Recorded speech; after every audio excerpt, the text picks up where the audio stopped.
It's Caden Davis continuing to handle the kicking duties for the Bills. Now, what a perfect night we have here in Chicago as the Bears and Bills go head-to-head. And it's Tyler Scott who's back to return this. The thing bounces around. He brings it out of the end zone. And boy, oh boy, they'll be backed into their own end here to start things. So here he comes, Greg. We get our first look at Caleb Williams, and you get our first look at Caleb Williams paired with Ben Johnson. Yeah, and of course, this is where the conversation starts here in Chicago. So much hope drafting Caleb Williams last year, first overall pick, and he didn't have the start to his career that everyone was hoping. They think that a lot of it was just organizational structure and having a defensive-minded head coach. And like always, there's a lot of reasons why it doesn't go according to plan. But right now, with the structure and stability of a guy like Ben Johnson and the roster they've built around him, all eyes now are on Caleb Williams behind center. They'll start from their own 8-yard line with a play-action pass, and there's one of the guys that they're really excited about, Colston Loveland, the 10th pick of the draft out of Michigan.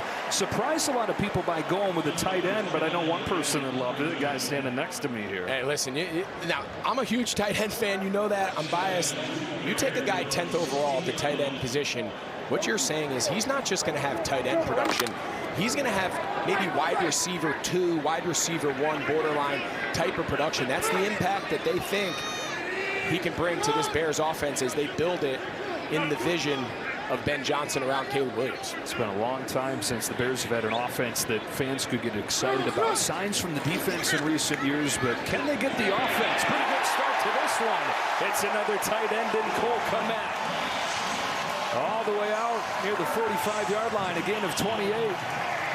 Yeah, so take a look here. You got two high safeties. They're going to push, and he's just going to run right down, run a middle bender. Just runs right by the Mike linebacker, and that's something that they really are harping on with Caleb Williams. Last year, it was a lot of improv. It was a lot of playing off script. And that pass to Kmet, that back foot hits the ground. Ball is out on time, accurate, and allows for a lot of run after catch. That's really well executed there by Caleb Williams.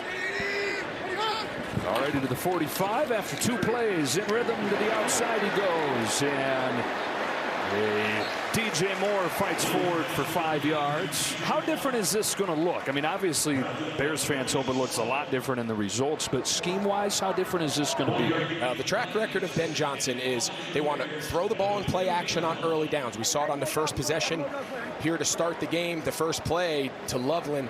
He wants to get under center. They're going to mix under center and gun. They want to mix in play action. They want to take the stress off the quarterback and the offensive line and get the ball out of his hand on time to open targets. 3 plays, 3 throws. Here's the first run. It's the rookie out of Texas State, Deion Hankins, for 7 and a first down, but a flag down.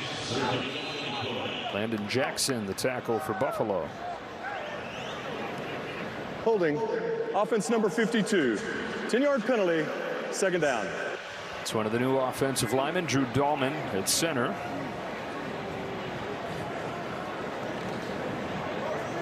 That's another topic that is front of mind here in Chicago, that offensive line. And you talk about Williams in his first year. You can't talk about that up and down year without talking about how under duress he was, getting sacked 67 times. That's the most in NFL history that a quarterback's gotten sacked. So they put a lot of focus in that O-line and making this a better team around him.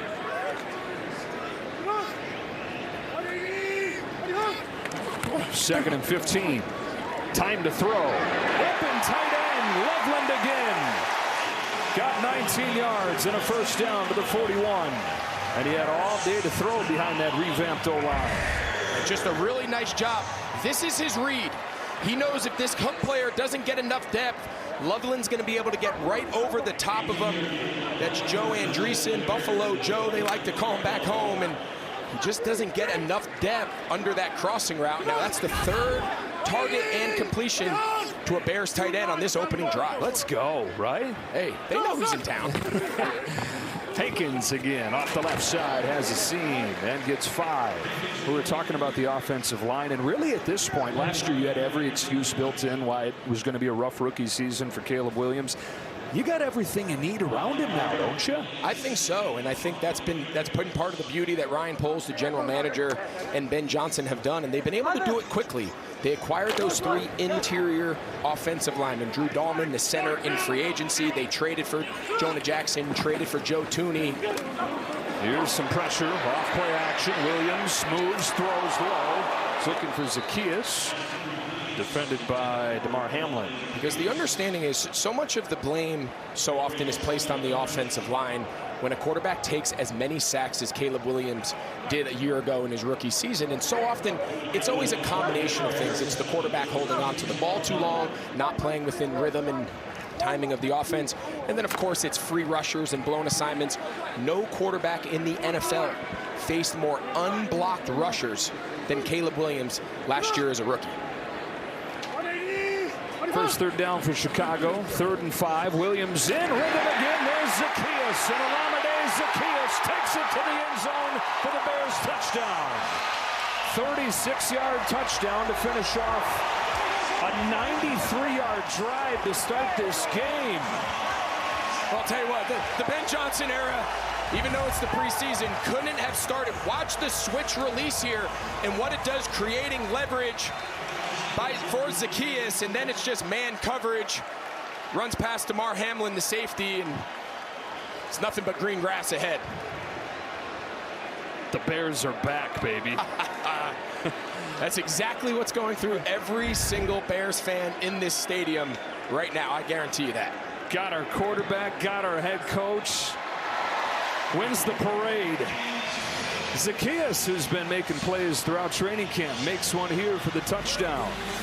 Over from Washington, having a career year with the Commanders last year. He's in the end zone to start this game. How much is Caleb Williams going to play in this game? They said a lot of it would have to do with how good it looked. If it looked sloppy, they'd want more, kind of shake off some of the rust.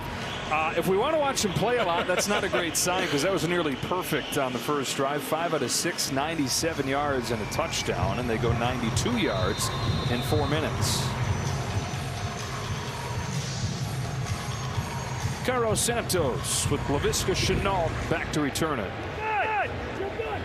Perfectly placed inside the 5. Here comes Shenault trying to make his case to make this roster. And Shenault is thrown down to 34. I was asking what it was going to look like this year. Got a pretty nice look right here. All right, so this is the over route to Colston Loveland. Hits his back foot. One hitch, ball out on time to an open receiver. This is the seam route on the first drive to Cole Kmet. Look at the timing. This was not what we saw out of Caleb Williams, but this is exactly what Ben Johnson has been emphasizing all the way back when he got here in the spring. The system will create open targets. Oftentimes, it's going to be his first or second read. They need Caleb Williams to trust the play, trust the protection, and when that back foot hits, it's one hitch and that ball is out. That opening drive is everything they've been preaching to Caleb Williams since they hired Ben Johnson. Not nearly as much anticipation about what you're going to see from the Bills offense tonight. Josh Allen will not play. They start off with Mike White at quarterback and Ray Davis on the ground, stopped by Jervon Dexter. So White in a battle with Mitch Trubisky, the former Bear, for the backup job. Had a pretty impressive first game of this preseason. 3 and out on the first drive. Led 2 touchdowns from there. 8th season in the NFL. First one with the Bills. On second down, they look to throw it for the first time. There's one of the new Bills in the flats, Joshua Palmer, who they get from the Chargers, and he gets a short gain. Yeah, so of course, anytime you're talking about the Buffalo offense, and I know he's not out there, but it all starts and stops with Josh Allen. He's the best player in the league, MVP a year ago, and what he's able to do 2 years in a row. And again, we talk about sacks on the other side with Chicago. 2 years in a row now, the Buffalo Bills have surrendered the least amount of sacks. And last year, least amount of sacks given up, combination of Josh Allen's mobility and a very good veteran offensive line. And also, you only have 8 turnovers on the season. It's not hard to understand why they're one of the best offenses in football. Going to have a false start right here on Ryan Vandermark. Offense, number 74. 5-yard penalty, 3rd down. Well, the Bills last year under Sean McDermott did what they always do. Another 10-win season, their 6th in a row. They went 13-4.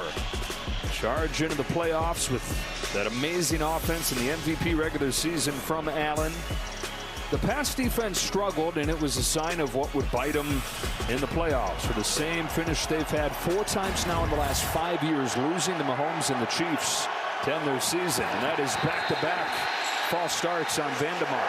Offense number 74. 5-yard penalty. 3rd down. But these Bears fans are getting ready for the regular season, too. It is, and it's interesting. What's funny is Vandermark, he's not waiting for the center to do his head nod. So you'll see the right guard will kind of throw his left hand. That's the indication that everybody's set.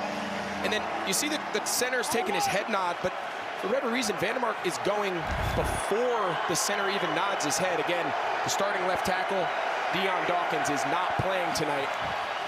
So the Bills at a 3rd and 19, and the throw underneath is incomplete. And the Bears defense, which figures out of the gates to be the biggest strength of this team, with a dominant start to this game.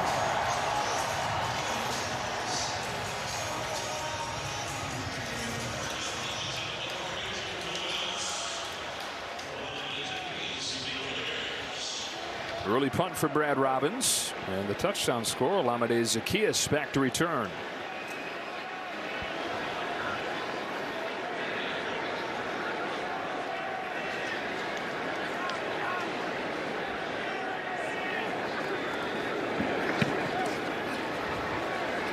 High punt and a fair catch coming from Zaccheaus back at the 23-yard line. Here at Soldier Field, he's saying, son, let me tell you about a time, better times, and how good it's going to be when we get back.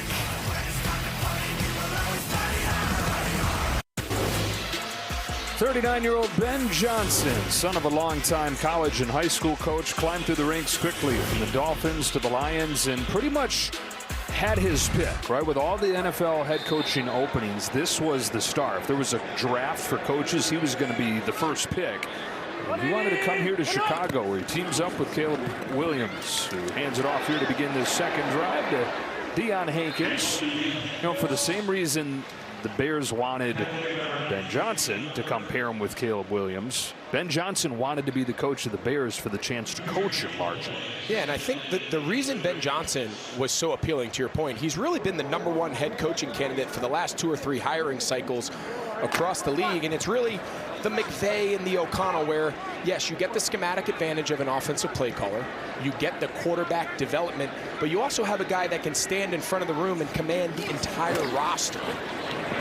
Hankins again gets a few. You know, there's a humanity when you talk to him. You know, you see the personality of a McVay and an O'Connell when they're doing a press conference. You got to remember, Ben Johnson, for the last couple years, his only job was to get the best out of Jared Goff and the Lions offense. Well, now he has to stand in this locker room. He has to stand in the meeting room, and he's got to be able to command the defensive line and the defensive backs and all the other pieces that make up an NFL roster. And there's a certain personality and a presence that comes with being the head coach on top of the X's and the O's that I think people spend too much time talking about. Bills showing pressure here on 3rd down. They'll bring it. Williams to the sideline has TJ Moore. Timing route for a 1st down.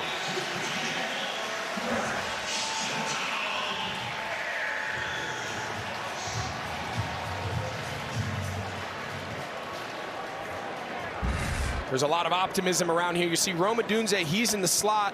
DJ Morse out to the outside, one-on-one.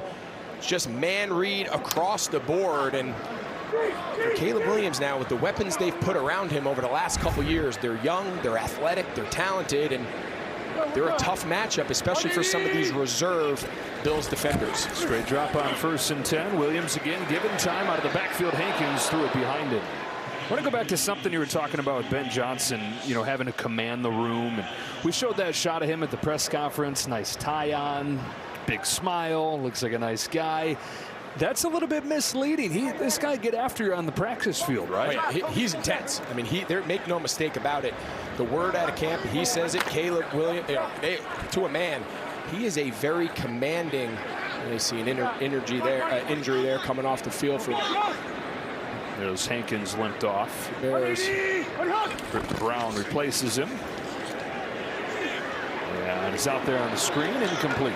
Yeah, but we were talking to Ryan Poles last night, and he said the last couple weeks in practice, we've seen a real change in Caleb Williams because he was getting rode hard. He was getting overly coached and really critical, and a lot of the small things that Ben Johnson wants to see. And they said the growth that he has had over the last 5 to 10 days had been exactly what they were hoping to see. And I'm not really surprised after that opening drive, based on what Ryan Poles says. Makes a lot of sense. Well, it's the old cliche of we're going to make it as hard on you as we can during practice so the games seem easy. Absolutely. Coaching them hard, throwing everything in the playbook at them, and then paring it back from there. A little bit of a head start right there for Javon Solomon. And Bills are saying they're drawn off, but no luck. Defense number 56. 3rd and 10 becomes 3rd and 5. Third down.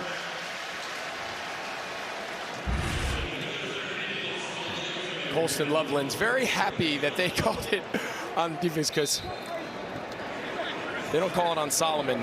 Loveland was going to get a false start. They were going to go back 5.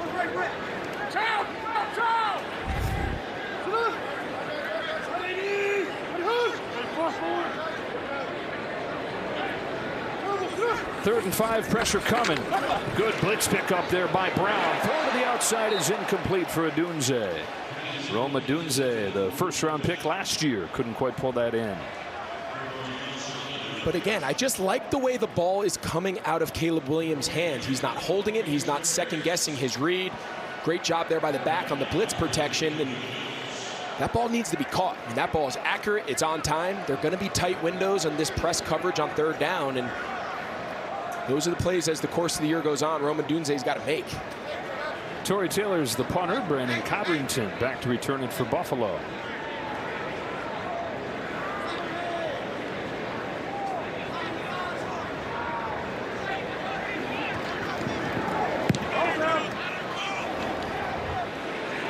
Codrington watches it sail over his head, bounces into the end zone, and so a touchback. The Bills will be back on offense when you come back to Chicago.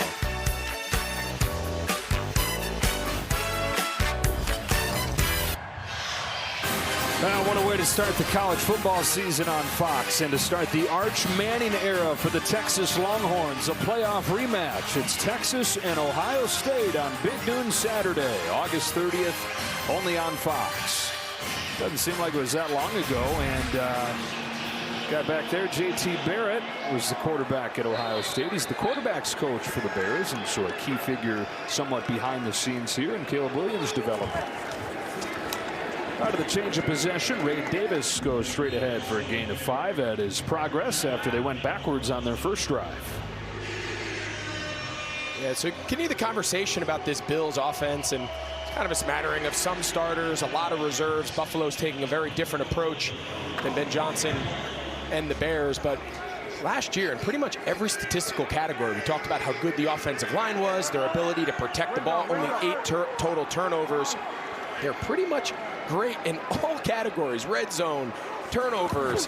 Obviously starts with having an MVP caliber quarterback. White with a back shoulder strike for a first down to Tyrell Shavers, and it seems like every time you hop online to study these Bills, there's a new article written about how great he is. Yeah, if you can make a count that he's been the MVP of this Bills preseason, you know, we get all these clips in the sports scans of all the local articles, and it's kind of how we do our research into what the word is around camp of teams that we don't cover every week. And there is not a day that goes by that there is not an article written about the camp that Shavers has had, and it's a very deep position, maybe no superstar Bills receiver. They're hoping Keon Coleman is that guy, but he's making a push to make this roster.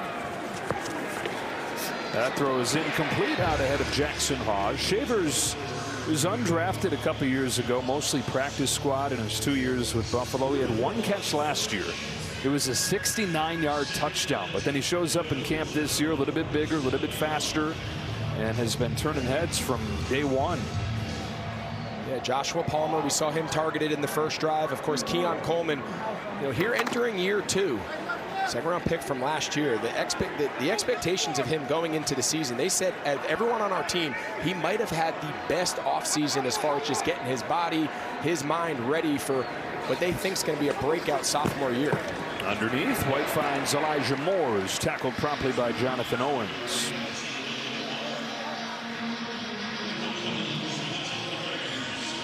There's those offensive ranks you're talking about. The offense, not the question. I don't know what they've got there. Yeah, if you're here and here, for the young offensive coordinators out there at any level of football, if you protect the ball, you generate explosive plays, and when you get down in the red zone, you come away with touchdowns. It doesn't really matter your rush rankings, your yards per game, but none of that really factors. You're going to score a lot of points, and only the Detroit Lions have scored more last year. On 3rd and 5, White gets rid of it, incomplete, just ahead of Kalaki Latu, the rookie tight end from Washington, had a step on Ruben Hippolyte. And it's 4th down. The punt team comes out. I just don't think Mike White did a great job getting his feet reset. You see Latu here just working man coverage underneath. He's got a step, just the ball's put out a little in front. Probably a ball that needs to be caught, but again, at this level, some young guys, some nerves. I'm gonna put that ball on that front shoulder pad, make it an easy catch, and give him an opportunity to run with it after. Rookie receiver Luther Burden is back for the Bears. Another guy they are fired up about. Short punt from Robbins. Fair catch from Burden. 7-0 game in the early going. Preseason game in Chicago. Impressive first drive for Williams and the Bears. McDermott's Bills trying to strike back. Josh Allen, a franchise-changing quarterback. First-round pick in 2018. First player in NFL history to have 40 touchdowns, 5 consecutive seasons. Crown jewel last year, wins the MVP for the first time. First Bill to do it in more than 3 decades as he cut the turnovers again and again and again to a career low last year. Guy whose ears might be burning down there with Pam Oliver. Yeah, Joe, we were watching the graphics, and a lot of that stuff Josh didn't even know. All we know is you're a great quarterback. Last year really proved that with the MVP. Tell us some of the things you're determined to do in year 8. Yeah, year 8, you know, continue to go out there and learn and enjoy the game. Play the best that I can play, be the best quarterback that I can be the best teammate that I can be. Every year I feel like I'm learning things and just going out there and trying to apply those things. An example of learning is what? I was not trying to be sideline roadkill. So learning things like what? For you, you're so advanced, you're so skilled, everybody respects your game. Yeah, understanding what defenses are trying to do when they play against us. We get different tendencies from people. You know, I see different things, and going out there again, just trying to be as mechanically sound as I can be and try to put the ball where it needs to be. And I think last year we did a good job of that, but obviously there were still times where, you know, I wasn't where I should be. And it starts with my eyes, starts with my feet, and just trying to make sure those things are marrying up. To the dismay of a lot of fans, you know, they didn't feel like the Bills really addressed your side of the ball during the draft, went more defense. What's your assessment of the job that was done during the draft, and were you looking for more? Listen, I trust our front office. I trust our coaching staff to develop the talent that we have here. All I have to do is focus on going out there and then getting it to the right people and then whoever's open. That's my job, and make sure that our offense is trying to, you know, rolling on all cylinders, and that's all I'm trying to do. On a personal note, you married your best friend Haley over the off season. Tell us just how that side of your life has settled you into being an even better player. I mean, to have the support that I do at home, and to have someone that I share similar, you know, life interests with and wants in life, and you know, it's an awesome feeling, and I get to support somebody as much as she supports me. So very, very happy, obviously. Congrats on everything. Thank you so much. Appreciate it. All right, Pam and Josh. Thank you for that. Appreciate Josh's time. You know, we put so much focus on Caleb Williams, and there's a great example why there's so much focus and why he's such a key. Spajan drops back to throw and delivers a perfect toss to Luther Burden, the rookie, for a first down into Bills territory on a gain of 22. But look, you go back to when they drafted Josh Allen. They go a different direction. Chances are they're not close to what they've become. Yeah, and it's easy to look back now and say, oh, it was a no-brainer. But at the time when they drafted Josh Allen out of Wyoming, it was not a universally acclaimed pick. So you got to give a lot of credit. Sean McDermott, the head coach, Brandon Beane, the front office, talked about how the 3 of them have been connected for all of this success. And like I said earlier, it's the 3 most important positions in football. Bijan immediately under pressure, heaves one downfield and finds Maurice Alexander, who had a touchdown in the first preseason game. Nice diving catch right here. Yeah, nice job here. Just avoids the pressure. Really nice job there by Johnson, the running back, picking up the pressure. They're going to take a look at whether or not he got this before it hit the ground. We have a timeout on the field for a virtual measurement. Yeah, and taking a look is going to look a little different these days. All right, so take a look. First, let's see if there's control. Our first virtual measurement for us here, Joe. This is a big day. Hey, you'd be able to say you were there when. It's important to note the ball can hit the ground as long as it's not determined. Correction, there will be no virtual measurement. The game was stopped for review. You were on it. Yeah, there we go. I knew I was right. So I'm going to take a look at whether or not he was able to pull this one in. And we'll take a break while they do. Let's get a little preview, a little cliffhanger. What do you think? Yeah. Got your verdict coming right here. Oh, we got a virtual measurement. There we go. Previewed that. A little bit short. It was a catch. They reviewed that, took care of that. I got just the guy to sort this out for us, and of course there never is a bad time to talk to our man Mike Pereira. Hello, Mike. I know virtually I'm confused right now because I thought they were going to actually review this as to whether it's a catch or not. They ruled a catch in short. The previous play as to whether or not it was a catch. Oh, now they're going to do it. Ruled on the field. So I think the whole thing, you know, Joe, with the virtual measurement, you know, I think this is going to be fine, but it's just a little bit out of sorts right now because this is an incomplete pass because at least I feel it's an incomplete pass because he doesn't have total control when the ball hits the ground. So, you know, they misspoke initially and then they're really hot on showing the virtual measurement and how it works. So it shows it was short here. Now they're going to look and they're going to, I would assume that they will look at this to reverse it to an incomplete pass. You know, my feeling, and Greg, you were on it, you know, he had maybe a little bit control, but that shot from the side showed that the hand kind of came off the ball. So I think after the virtual measurement that seemed to work this time, they'll go back and reverse it, and it will end up being useless. Yeah, I agree. I agree with Mike. First of all, you look amazing. It's always great to see you. Yeah, I agree with Mike. I thought from the head-on shot, it was hard to see. Again, as Mike so clearly stated, the ball can hit the ground as long as it's not determined he lost control. But that side angle, I thought it was pretty clear it was an incomplete pass. After review, the pass was incomplete. This will be a successful challenge for Buffalo. Yeah, you're right, Mike. Just a little out of sorts, this whole thing. And so you wanted to say something about the virtual measurement, too, but it's as if it never happened after the incomplete pass. And, hey, I think there's no rules in how we use you and how we don't use you in the preseason, Mike. We can keep talking to you. What else? Oh, God. Yeah, right.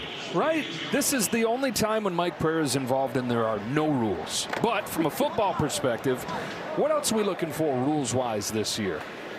You know, I really like what they did for the kickoff. Please reset the clock to 2:02, the time when the ball hit the ground of the incomplete pass, 2:02. You know, the fact of the matter is that dynamic kickoff worked last year. The number of injuries went down to the same rate as you would have in a normal play. And so they actually increased the kickoff returns somewhat to 22 to 32%, but I think now by taking the touchback and making the touchback go out to the 35, you've really discouraged teams to settle for the touchback. The risk is now pretty much a hefty risk to put the ball to 35. So I think we're going to actually see that kickoff, that we're going to see more returns, maybe up to the 50% return, which I think is great. And of course, they've made some changes, and you're talking about the onside kick. You can onside kick at any time now if you're behind. You've got to certainly declare, but you know, overall, I think really the changes were good, really good, solid changes. That's a completion to Tyler Scott, a little bit short of a first down. Mike, always good to talk to you, my friend, and I know we'll be talking to you plenty this fall. Well, we know from his time in Detroit, Ben Johnson is not afraid to go for it on fourth down. No surprise here. This is something that he and Dan Campbell in their time were kind of out in front of. The idea of continuing to push the envelope with fourth down tries. kind of a no-brainer here, especially in a preseason game. On 4th down and 2. They look to throw for it. Bagent steps up. Flag in the secondary. Man comes free for a first down. Maurice Alexander inside the 20. Bagent's fun to watch. 13 yards. Let's see what the call is. Early indications are defensive holding.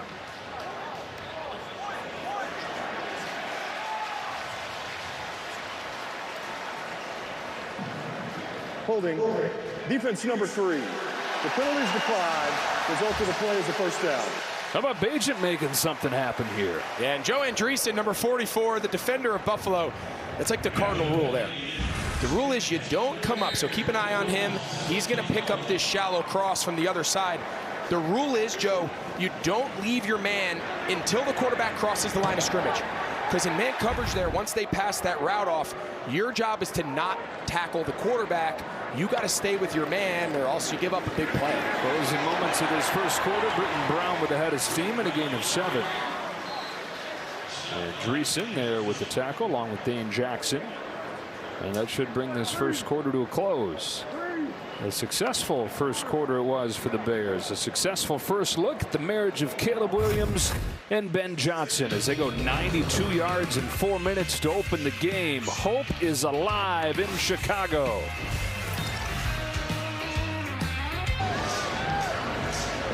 The Bears offense last year, the average for the game was 283, 194 in the first quarter here. And they had not had a first drive touchdown all last year. They get one here in preseason game number 2, going 92 yards. On the move again with a 2nd down and short at the Buffalo 9.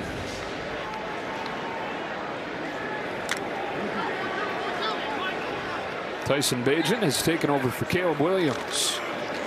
Hands it off to Britton Brown, and he sets up first down and goal.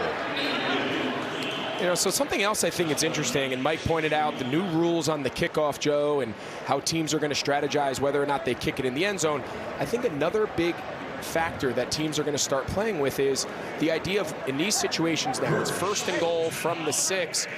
In the old days, when the touchback brought the ball out to the 20, goal-to-go situations, you settle for a field goal, you kick a touchback, your opponent gets the ball in the 20. Nowadays, you go for it on 4th down, tight in the red zone.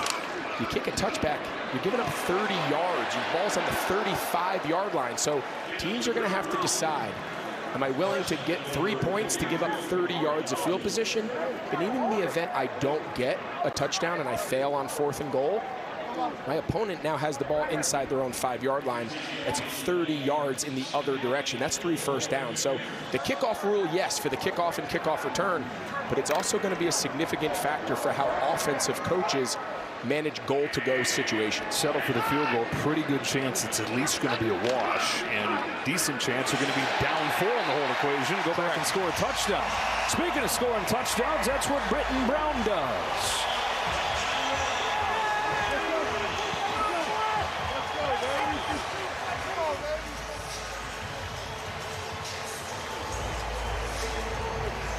We talked how high they were about Luther Burden. Look at number 87 here, the young rookie. Short motion. Watch him crack on the edge here against Damar Hamlin. They said they think he's as talented a wide receiver who's come out of the draft, but when you earn targets in the NFL by how you block on the edge, and I promise you, when they show that film, the touchdown's great. Burden's going to get a lot of love on that rep. Cairo Santos tacks on the extra point. And the Bears begin this second quarter with their 2nd touchdown. This is the play that kept it alive. Bagent dancing around on 4th down and finding Maurice Alexander. It's 14-0 Chicago after Britton Brown finds the end zone with a great block from the rookie Burden.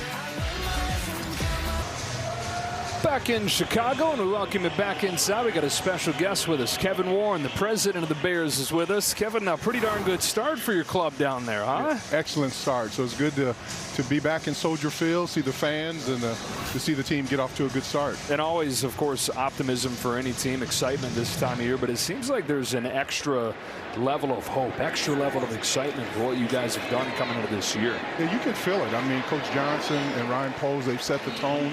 I'm so grateful for the support of the McCaskey family, to think that Miss Virginia McCaskey, and God bless her soul, her first game was 100 years ago. Wow. And to have this franchise 106 years old is just an honor and a blessing. To serve these fans here is spectacular. Yeah, I know firsthand, just having a chance to play here for 4 years, just how important the McCaskey family, and of course Virginia, some of my fondest memories are her telling the young rookies my first year the history of the Bears and her father in the NFL. Was fascinating. But from a football perspective, talk us through just the process of how you land on Ben Johnson. Of course, we know over the last couple cycles, he is really the target everyone wanted across the league. You guys get him. Just take us inside that process and how happy you are with the way it worked out. I mean, Coach Johnson is amazing. I mean, you know, in this business, this is a coach's league. And to have him, he has all the attributes that you want in a head coach. He's transformative. He has a high EQ, a high IQ. He's demanding. He works hard. He's a leader. He relates. He understands players. And you see the creativity here tonight. So it was a blessing for him to join us, he and his family. And we are absolutely ecstatic that he's here. And I'm grateful. We all are grateful the relationship that he and Ryan have developed of working together. That's a huge deal, right? That you get people that are compatible as people working together every day. Yeah, this business is hard enough, it's demanding enough. So when you have your head coach and Coach Johnson and Ryan as a general manager, and even our ownership on the same page, it gives you a chance to have a chance. And so it's been great so far. He's working our players incredibly hard. They bought into what he stands for, his leadership. He knows this division. And he has a standard of excellence, and so it's good to have people like that on your side. They're down at 10 coming up here for the Bills early on, second quarter. White steps up to throw and gets sacked. Andrew Billings there to bring down White and make it 4th down. Nice job there by Billings. He just wins one-on-one against Chase Lund, number 77 of the Bills. And they're high on this Dennis Allen. We haven't talked yet about him, but maybe the most important move of the offseason, aside from the hiring of Ben Johnson, was bringing Dennis Allen in as the defensive coordinator. He's had great defenses everywhere he's ever been. And what helps with Coach Allen, he's been a head coach before. Absolutely. And so to be able to be eyes and ears for Coach Johnson, and it really is it's great. And you know, even some of our assistant coaches that we've had are really, they've added a lot of energy to our building, and you can see how the players not only practice but how they play. No, plenty to talk about on the field. What's the latest with the stadium project? I know a lot of your focus is devoted to that. Yeah, I mean, it's, you know, we have a great site in Arlington Heights, 326 acres of land, a beautiful piece of land. And now we just have to bring it to reality. We you know, this is a jobs opportunity. You're talking about 56,000 construction jobs, over 9,000 permanent jobs. And the good thing about it is in Cook County. It's where Chicago is. It'll add a lot of panache here. We've never hosted a Super Bowl here. We've never hosted a Final Four, another college game. So it's coming along well. So hopefully we can get it approved in the fall veto session. Yeah, talk a little bit more about how important it is, especially for the fan base. You talked about the history. Maybe no franchise in the league has the history that the Bears do. Keeping it in Before Chicago. the pass was thrown, holding, defense number 29. 5-yard penalty, automatic first down. You know, as opposed to maybe going to some of the surrounding areas. How important is it to you guys at the organization to keep the future home of the Bears in Chicago? Yeah, one good thing about it is Chicago and also Arlington Heights is in Cook County. We're in the same county. So it's important for us to work this out. But it looks like, you know, it will afford us an opportunity for everyone across this great state of Illinois that we live in to be able to benefit from it. I mean, our fans deserve an opportunity to have a world-class stadium, to be able to watch Chicago Bears football. It's a great design. It will be comfortable. We'll have an opportunity for our fans to tailgate. And the great thing about it, we have a train station that drops right off in the facility in Arlington Heights. So we're looking forward to proceeding forward. Tyler Scott goes for 35 yards right here. So we have the site pretty much figured out. How about what's the place going to look like? What do we know design-wise? I mean, it will, you know, our whole goal in designing the stadium is that if you walked a Chicago Bears fan into our new stadium and blindfolded them and took the blindfold off, when they would look around, they would be able to tell you you're in Chicago. And because it will have attributes that come from the city of Chicago, the state of Illinois.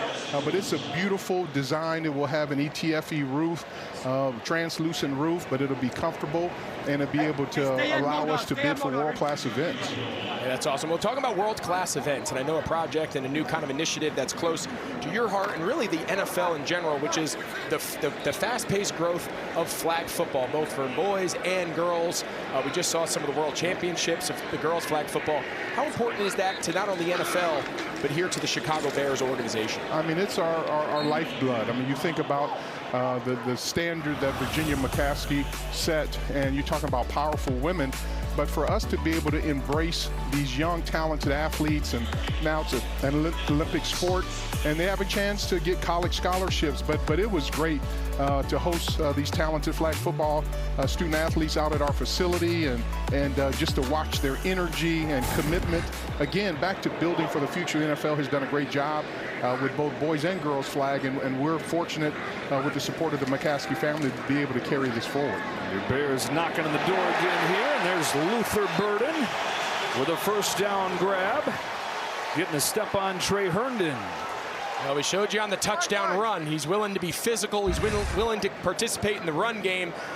Now it's a third down conversion, working at the slot. It's where he had a lot of his success in college, and they are high. The trio of DJ Moore, Roma Dunze, and of course Bird, and now the young rookie. They feel with the two tight ends they have, this skill group is young, talented, and that's the idea of what they're looking to build around Caleb Williams. Actually going to be a little bit short there, it looks like. We may have another challenge / virtual measurement mashup. Let's see. The Bears are challenging the ruling on the field that the runner was short. We'll review the play. Timeout on the field.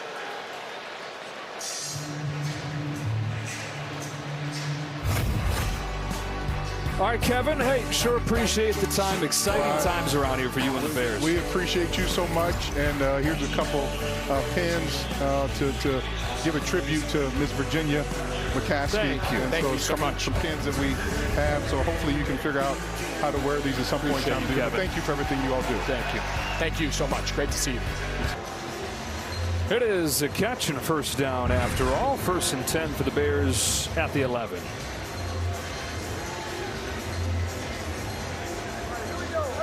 It seemed pretty clear. I'm not exactly sure why that needed to be reviewed. That just seemed... Getting the cobwebs out. Yeah, it's preseason for all of us, buddy. It's preseason for all of us. Bears looking for a 3rd touchdown in this first half. From just outside the 10 with Ian Wheeler into the game at running back. He takes the fake, and the flats goes Stephen Carlson. Bajan goes to the end zone and finds a man in the corner. It is Tyler Scott for a touchdown. 3rd-year man out of Cincinnati. Bajan finds him, and it's 20-0 Chicago.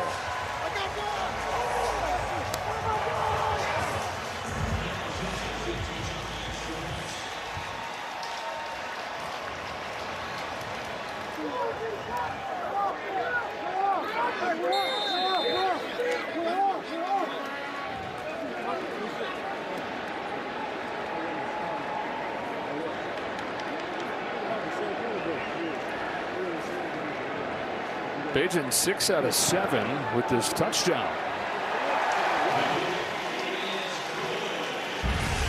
So again, get used to under center, hard play action boot. From this side, Tyler Scott, watch him just continue to stay on the move. He's trying to get the ball there into the flat to Carlson, the tight end. But it's just the ability to continue to run through coverage. Anytime you're in zone coverage, Joe, and the timing's not there, there's windows throughout the different stages of the field. So if you don't get the ball on one side of the defender, they call that the first window. Just continue to stay in phase. Even with your quarterback as he rolls, you eventually will outrun that zone defender.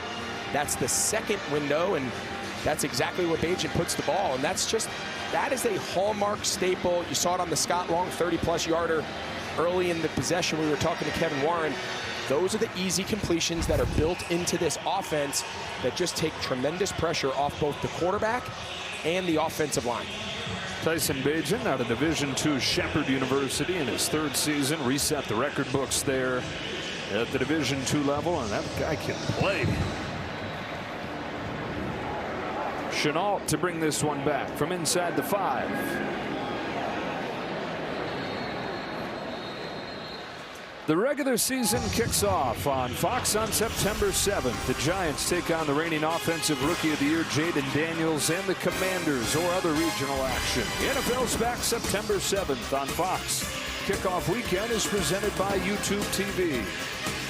We'll be in Seattle, 49ers and Seahawks. Year 2 going for Mike McDonald there.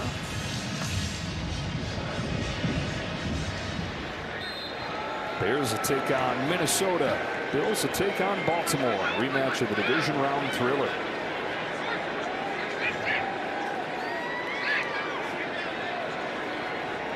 Bills take over at the 30.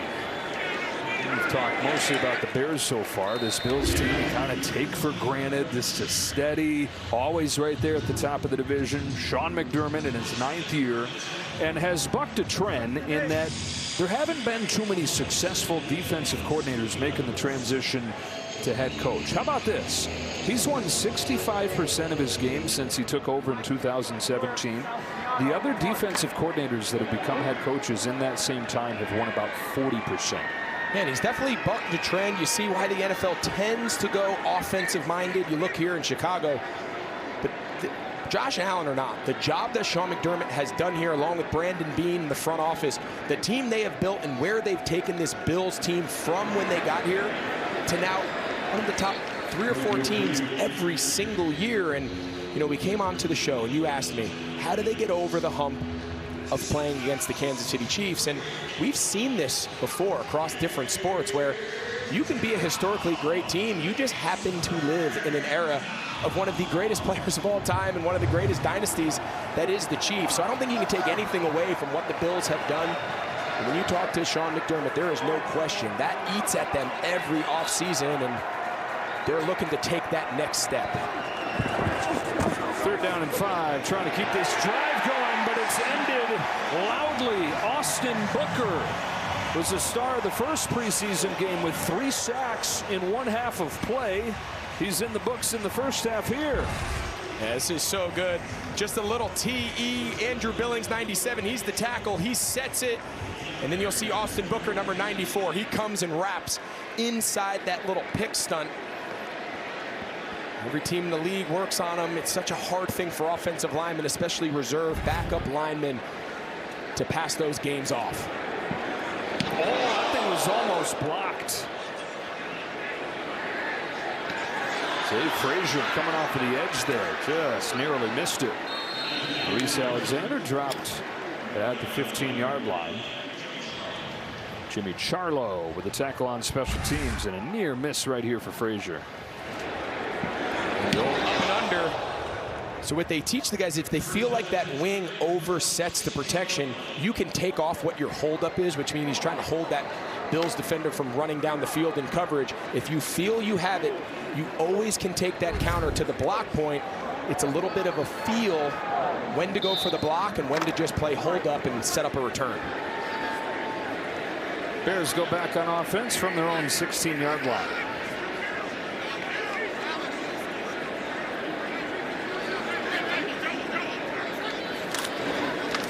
Start the drive with a run to Ian Wheeler. He gets about 5. And boy, if you mentioned that sticks in their mind and they know they got to answer questions about it. If you want proof for what they're trying to do, what they're trying to conquer, look at the way they handled the draft. Each of their first 4 picks, 5 of their first 6 picks on the defensive side. That's the one thing, the one hurdle they're trying to clear. Can they stop Mahomes and make that final step? And you see Brandon Beane, longtime general manager of the Bills. Into the flats they go. Burton having a big game. Makes a move and crosses the 40. 22 for Burton.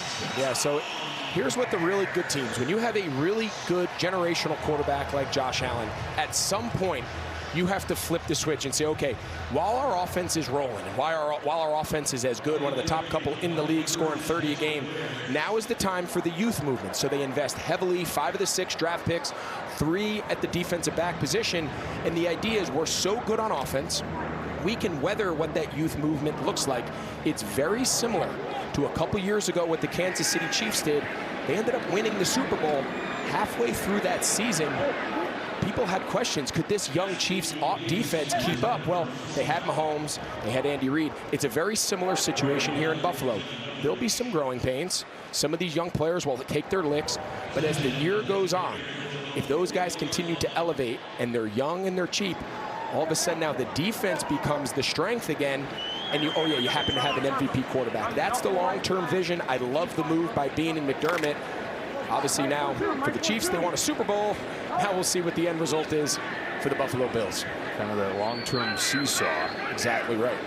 7th down and 10. Back to the ground here. And Wheeler to the right side for 5. And then the last piece of the puzzle, when you start seeing these contracts that are being given out, of course, to the $300 million plus contracts that are given to Josh Allen, and the 3 big defensive contracts to Greg Rousseau and Bernard and all these guys, and there's only so much money to go around. So the more young talent you have playing for 4+ years on rookie contracts allows you to pay your veterans, but you can't pay everyone veteran contracts. So it's all part of the game that is the salary cap and managing a team. And anytime your quarterback gets paid what Josh Allen does, it's a little bit of an effect on the rest of the roster. Bajan over the middle, perfect throw.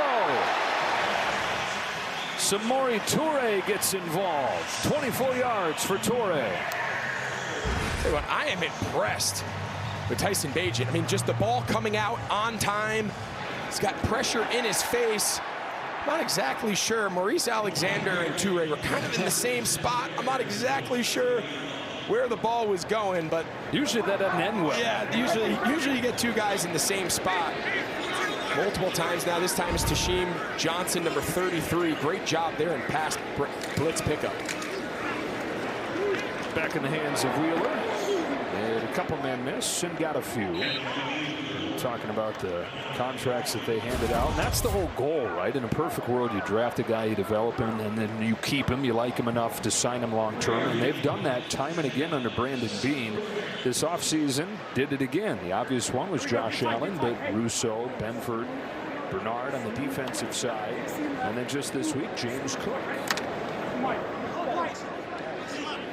You add all that money up, and that's $600 million, man.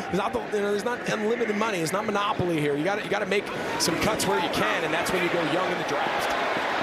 A toss, the first down run for Wheeler.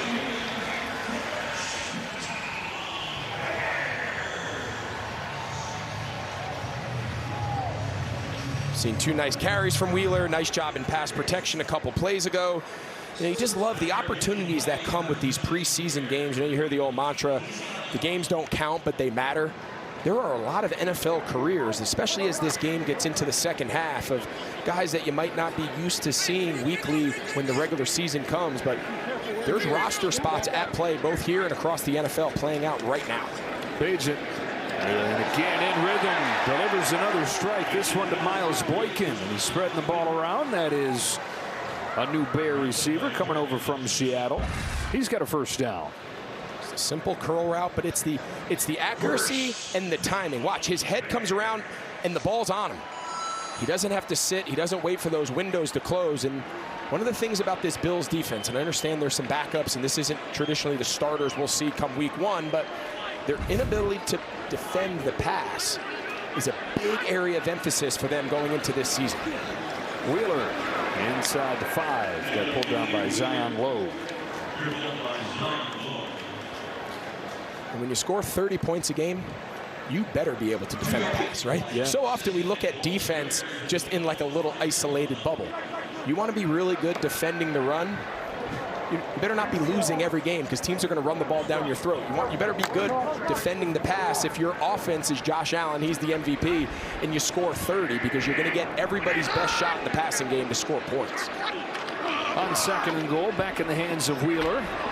Lowers the shoulder, keeps the feet turning, gets a boost from the offensive line, but a little bit short. And the second-year man out of Howard, who missed his entire rookie season with a torn ACL, keeps those legs chugging and making a good impression on this drive. This to bring us to the 2-minute warning. The Bears are right there again. An offensive explosion in this first half.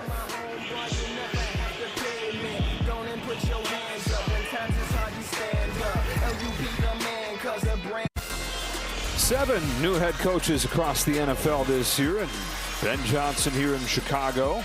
Who has the best first season out of these guys? Man, that's a great question. If I had to put, I'll tell you, I think the Cowboys and Brian Schottenheimer, I think there's a lot of wins there. I think that season last year got out of whack anytime you lose your quarterback and Micah Parsons and everyone that they lost due to injury.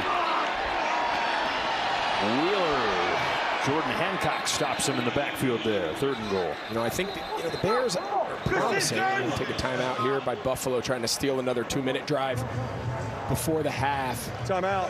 Buffalo, 30 seconds. Please set the game clock to 1:54. 1:54, please. You know, I think that the biggest hurdle, I think it's possible that the Bears have significant growth and improvement here, and it might not be so significant in the win-loss record. And a lot of the reason for that is the NFC North is really competitive. 3 playoff teams just a year ago, so that's 6 games, plus you play a tough cross-division rivalry, a division cross-conference. So I think judging wins and losses improvement, I do think they win more than they did last year. It's just the schedule is going to be very challenging. Well, they try him again off the right side, and Ian Wheeler's in. Howard's own HU, you know, a touchdown for the Bears. Luther Burden. He do it again. Listen, I don't want to keep beating a dead horse here. I know he's run blocking, and it's not, but you can see his guys, they saw it. Right? They're giving him high fives. Wait till you see. We're going to show the replay after the kick. Hey, dude, wait till you see how physical he is as a wide receiver. If he keeps blocking people, you beat that horse down. Yeah, you just don't want to block too big, and they stop throwing you the ball. That's the old tight end trick. It's like, don't sweep the floor too well, because they're going to ask you. Exactly. Yeah. But watch at the point of attack here. Watch him. He's going to motion in.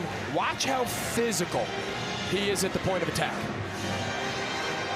Bang! And now he just drives him. He's 3 yards in the end zone. The safety Hancock, like, I can't tell you. He could have 200 yards tonight. As a young rookie trying to earn the respect of his teammates and coaches, his 2 goal line reps will go further for his credibility in the locker room than any catches, any touchdown, anything he does early in his career. Because the stereotypical high draft pick skill guy is not sticking his nose in there doing that. Yeah, but to play in Ben Johnson's offense, you think Amon-Ra, St. Brown, and the guys that he had in Detroit, they are physical. They take great pride. If you want to run this style, where your edges are handled by your receivers, the Sean McVay system and the O'Connell system, Shanahan, they're all from a similar pedigree. If your wide receivers don't block, it breaks down the integrity of the entire run game. 28-0 Bears ahead here late in the first half. Chenault's been busy on the returns. To the 33 he goes. All right, he's earned a recap of his catches. Yeah, all right. Well, I mean, we'll give him credit here. Obviously, he got drafted because he can do this. Let's make sure we're clear here. The blocking is just a bonus. This was the 3rd down option route. On the previous possession, you see him a little tempo off the line. That's a nice veteran-type feel there, run after catch. Ryan Poles told us. You know, he's probably going to get mad at us for this, but I don't care. He said he thinks when it's all said and done, he could be better. He said he's kind of DJ Moore and he's kind of Rome Odunze, but he thinks combined over time he could end up being even better, which is pretty incredible for 2 first-round picks in their own right. Number 2, Bills trying to find the end zone, trying to find something offensively, and they got a long completion right here to Christian Wilkerson. 3rd-year man out of Southeast Missouri State gets 23 yards. And Terrell Smith, he went down, and you know, we never speculate, but he immediately went down at the top of that route. He's competing one of the cornerback spots here for Chicago. You see him here at the bottom of the screen. Result of the play is a first down. Watch when he stops at the top. Player is inside 2 minutes. It's a team timeout. Just immediately goes down, and You see his teammates obviously are concerned. That's that left knee area that he's grabbing. And again, they've taken some injuries to this secondary. They've added a couple new pieces over the last couple days. And Smith is a guy they're taking a good, long, hard look at to provide them some depth in this Bears secondary. We'll take a break.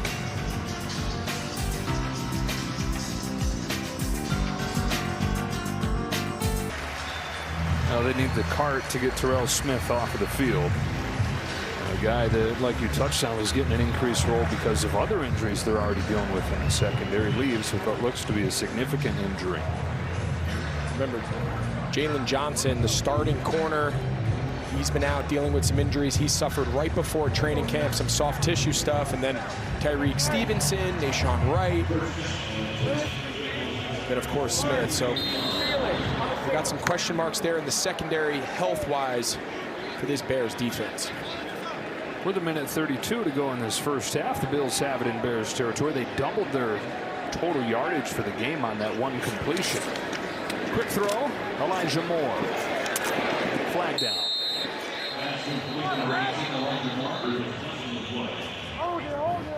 And they're going to call this on Davidson, the tight end, number 84. But I blame the receiver. Certainly not the tight end. Well, he didn't run where the play was designed to go, and you put your guy in a bad spot, and then they panic, and you end up going backwards. Face mask. Offense number 84. 15-yard penalty at the previous spot. Replay first down. Yeah, so either way, holding, face mask.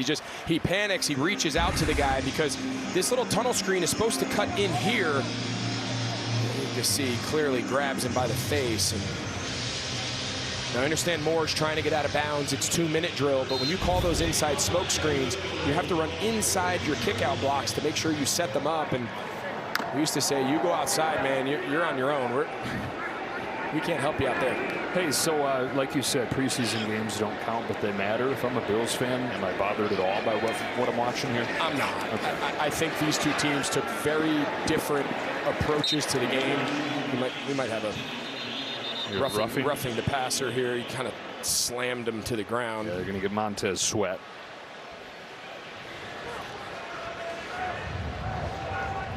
Yeah, so back to your point, I think both these teams took very different approaches. We saw a lot of the Bills starters get the bulk of their work in the joint practice on Friday. Roughing the passer. Defense number 94. 15-yard penalty at the previous spot. Automatic first down. It was actually Austin Booker. Yeah, so, anytime you get into these games, it's always hard to see through who's on the field. Now, at this point, it's probably pretty level as far as starters and reserves. Most of the starters for both teams have come out. But early on, you could tell the Bears took this game very serious. Almost all of their starters on both sides of the ball, with the exception of a few. The Bills played very few starters, if any. So I wouldn't read too much into it, but the individual evaluation is more important. But if I'm a Bears fan, yeah, I'm feeling, if I'm a Bears fan, I'm taking everything that I can get. First time I see Caleb Williams under center at home in Soldier Field in a Ben Johnson offense that I've been dreaming about for 2 years, and he goes 93 yards for a touchdown, 97 total. I mean, yes, I'm thrilled. But again, you got to do it against the starters. You got to do it when it matters week one. So, of course, you have to temper the expectations, but everything they've heard about Ben Johnson's offense, get the ball out on time, open receivers, run after catch. This first half has been a clinic on all three of those points. 2nd and 10. White to the sideline. That's completion to KJ Hamler. Actually, they're going to say he was out of bounds, so incomplete. You mentioned the wide open receivers for the Bears, and yeah, Williams was impressive, but more impressive to me has been the scheme, and it hadn't mattered who the receiver or the quarterback is. Guys are running free. Listen, this is a hard game. And we talked early on about what a really quality, good offensive-minded head coach can do, and besides leadership and quarterback development, let's make no mistake about it. The margin of error in the NFL is so small. Any schematic advantage you can give your players, especially your young quarterback, that's been Ben Johnson's MO since he's taken over play calling duties over the last 5-6 years. Bills trying to convert third down for the first time and just out in front of Tyrell Shavers. They're 0 for 5 on third down in this first half. Had a step there on Jeremiah Walker, but White missed him. Shavers, the guy we said could go down as kind of the surprise of the preseason, gets a great release. Again, we're nitpicking young players. It's so hard to resist, but when your eyes go back, they shouldn't go back to the quarterback. They need to go up. You don't ever want to see the quarterback throw that deep ball. You want to catch it mid-flight, because what it does when you look back is you slow down just enough, and that's the difference between a ball hitting you in stride for a touchdown and now a fourth down punt. Robbins has gotten way too much work for the Bills' liking in this game. He's out there to punt it again. J.P. Richardson watches it bounce into the end zone. And so with 1:04, the Bears will have it again. Let's see if they work on a little 2-minute offense here. A little 1-minute offense. Stay with us. We got guys right here for halftime. Kurt Menefee, Julian Edelman.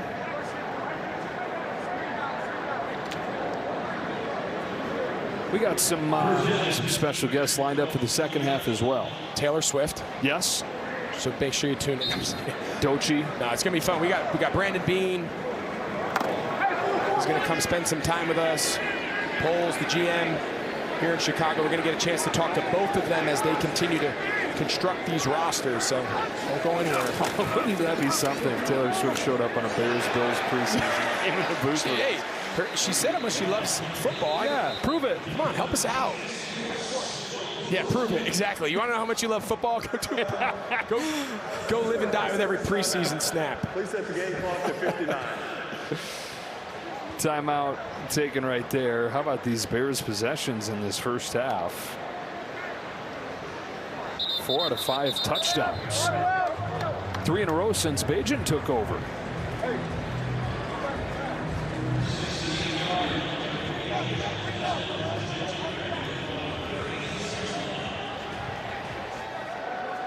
Bears team that's made 2 playoff trips the last 14 years. Haven't won a playoff game since you were catching a touchdown from Jay Cutler to open the scoring against Seattle. That was a 2010 season.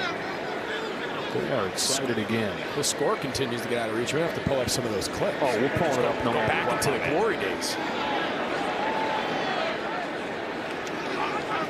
Deep drop, pressure coming. Bajan able to escape. He's got room to run.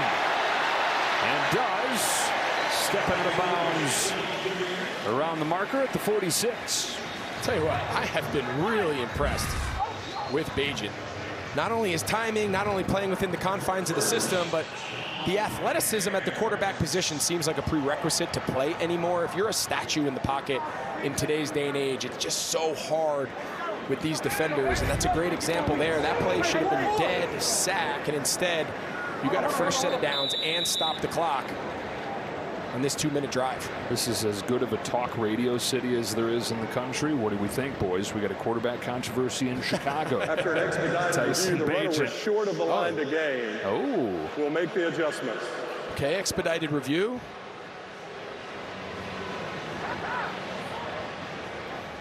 Should we start a slow clap like they do at Wimbledon? Yes, I don't think they're going to measure it, so I think they're just going to rule it short, 2nd and half a yard. All right, we're not going to slow clap then.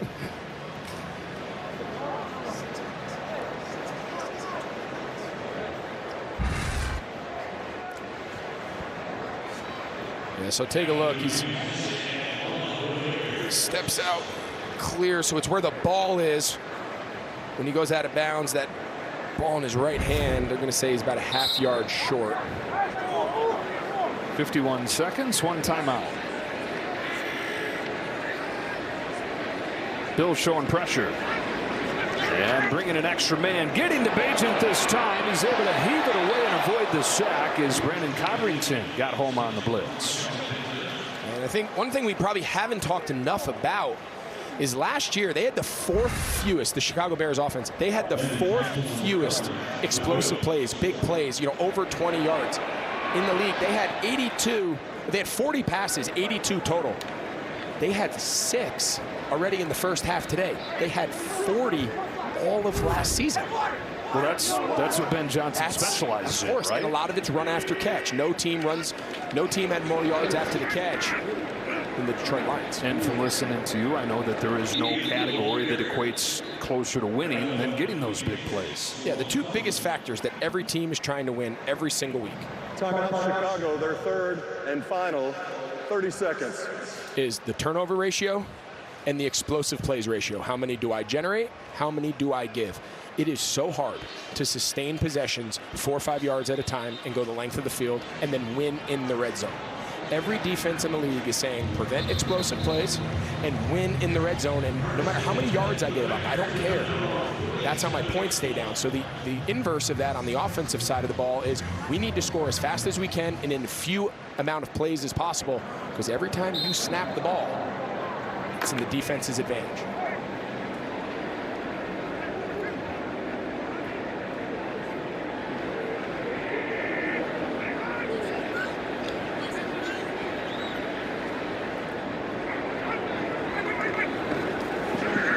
Bajan with a flag behind him, runs again into Bills territory, down the sideline inside the 35, but a flag back in the area of holding. I think they're going to get 65, Holding. Luke Newman. Offense number 65. 10-yard penalty at the previous spot. We'll replay the down. I'll tell you, this is tight. Yeah, you can see he's kind of looking. He's like, I thought I let go. Again, if we froze it, he's going to have his hand on his jersey. So, yes. But at this rate, it's going to look like holding. In full speed, it's not quite as clear, but that's tight. That's tight. Wipes away a 20-yard run for Bajan. Moves it back to the 37 with 31 seconds. And the Bears out of timeouts.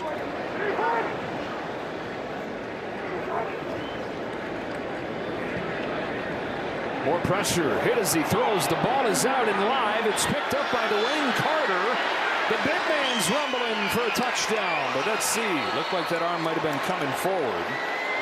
Carter's saying, please no, don't take away my moment. Just let him celebrate anyway. Who cares? It's the preseason. Let him celebrate. The graphic up. Good. Let him flex. He's got it. Screenshot that. New profile on Instagram. Nobody can take that. But I'm once he's fairly certain this is going to come back, and I guess they'll just expedite this. It was clearly trying to drop that ball off to the back. It's one of those rookies in Deion Walker. Was the highest graded player for the Bills in their first preseason game on either side. Incomplete pass. The Chicago's ball at the previous spot. He's trying to squeeze it. Doesn't matter. As long as that hand is coming forward in any capacity, they're not going to judge intent. But the big man still got himself a nice celebration. He is tired, though. He's taking the next play off. He's shaking his head, saying, "I did all that for nothing." For nothing? No, you got a screenshot. And he's got a new screenshot. That's going to be up on social in 50 seconds after the game. I might even check at halftime. I don't know. Better not do that. McDermott wouldn't be thrilled. You guys go back, huh? Way back, man. Some of our best years, our staff we had in Carolina, so many of the guys that I grew up in this game. My first ever tight end coach here in Chicago, Rob Boris, he's been the longtime tight end coach, joined McDermott's staff in Buffalo. Brandon Bean was our assistant GM, a huge part of our success those years, going to the Super Bowl in Carolina. He's the GM, obviously, in Buffalo. Bobby Babich, his dad's the longtime former Bears defensive coordinator, spent some time with us. So there's a lot of familiar faces down on that field in pregame. And we've now set the record for the longest. I was just going to say, can we go ahead and go to halftime? I was just going to keep naming every coach that I know in the game and just fill.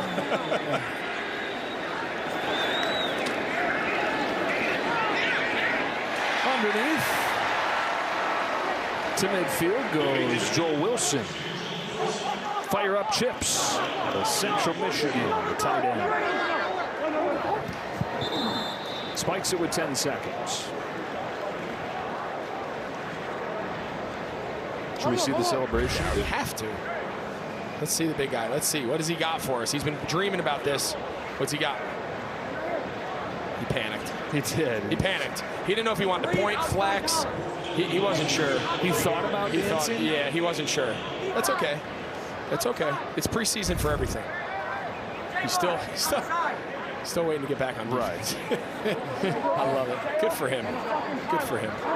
We've all been there, right? We're about to dance and then we second guess it. Still too early in the night. I went 14 years and never danced for a second. What do you mean? Until you turn 15? Well, I mean, at a wedding, I'm just talking at a game. Oh, I see what you're saying.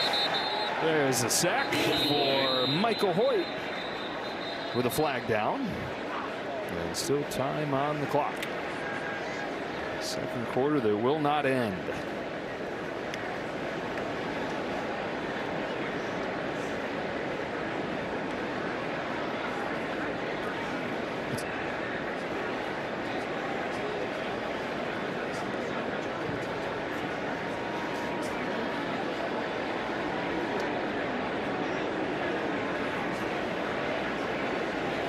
This is going to be interesting to see whether this is a penalty There they are can 2 declare. fouls on the play, both by the offense.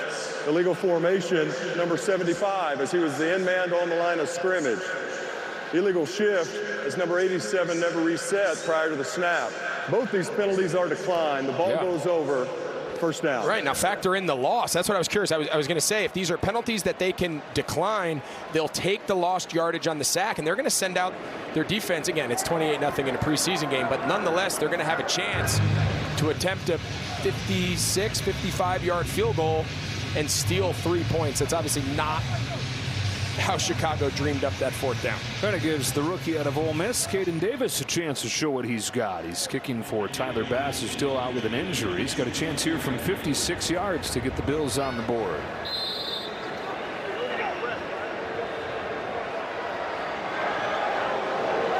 See if Davis has enough leg.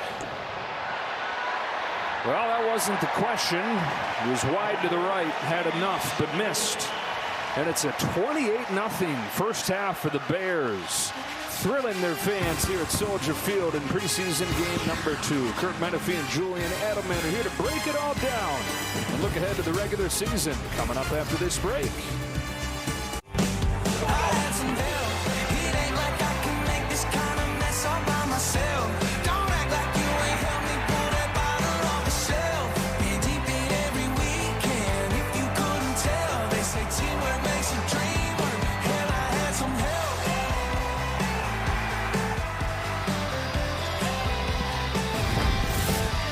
Well, the Bears would like the regular season to look even a little bit like the first half did against the Bills here. 28-0 as we bring you out at halftime. Joe Davis and Greg Olson. And man, oh man, if I'm a Bears fan, I'm saying that's it right there. This is everything every Bears fan has dreamed of since they got the news that day back in the offseason that Ben Johnson was the new head football coach in Chicago. Open receivers, the ball coming out on time, both quarterbacks. Obviously, Caleb Williams got off to a fast start. He turned the reins over to Tyson Bagent, and he's picked up right where Caleb left off. It's been a really impressive performance by this Bears team, really on both sides of the ball. Whistle before this kickoff becomes official. That's kind of a fitting way for the second half to be picking up right where the first half ended. Totally. A little disjointed. First half numbers. Redo the kickoff as the ball was kicked. Perfect. How's that sound? Perfect. 371 for the Bears to just 47 for the Bills. I think everyone said, you know what this game needs? We need to do the second half kickoff twice. Yeah. I feel like we talked to Kevin Warren like 3 days ago, and that was in the second quarter. We did. It was Friday. Yeah. Brandon Codrington will bring this one back for Buffalo. Codrington got leveled. And there's a flag. That was Daniel Hardy making an impact on the special teams quite literally. They're going to get a hold here on Buffalo. Wade Owens, I think number 30, just tackled him.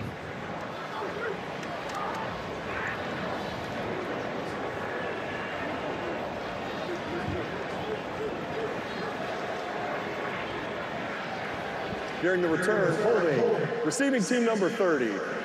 10-yard penalty, it's first down. Well, Mike White handled the first half. It's going to be Mitch Trubisky here for the second half. Again, another look at the hold here. You see it right here. don't know what he possibly was arguing on the sideline. He was standing there. I don't know what he was arguing. Chris Tabor, long time, one of the top special teams coordinators in the league. He's now here in Buffalo. I thought you said you'd run out of coaches. No, he was the assistant special teams coach under Dave Tobe, who's the special teams coordinator, long time, one of the best in the history of the Chiefs. They were together here in Chicago early in my career. How about Frank Gore Jr. getting an opportunity right there, getting a dozen? They really like him. I mean, that's obviously a familiar name. If you followed NFL football at all, his father, Frank Gore, I mean, he is one of the most impressive guys I've ever played alongside. He was my college teammate at Miami, and what he overcame, the toughness, the way he ran, the career he had in San Francisco. Frank Gore Jr., he's got a lot of those same qualities. Trubisky's first throw goes right back to Gore. He's got a first down. So is White for the first half. It's Trubisky here taking over for the second half. He was the backup last year, trying to hold off Mike White to repeat in that role. Of course, the second pick of the draft here in Chicago in 2017. He spent 4 years at the Bears, and when it ends, it's like, oh, it was a failure. But now, given the hindsight with what's gone on since, it was not that bad. I mean, 2 playoff trips in 4 years. Absolutely. I don't think it was bad by any stretch. I think, again, when you leave, it always seems a lot worse than it was. I think you look back on it through the lens of how the quarterbacks who came after you, how much success they had. I think you view Trubisky's time in Chicago a little different. Another flag.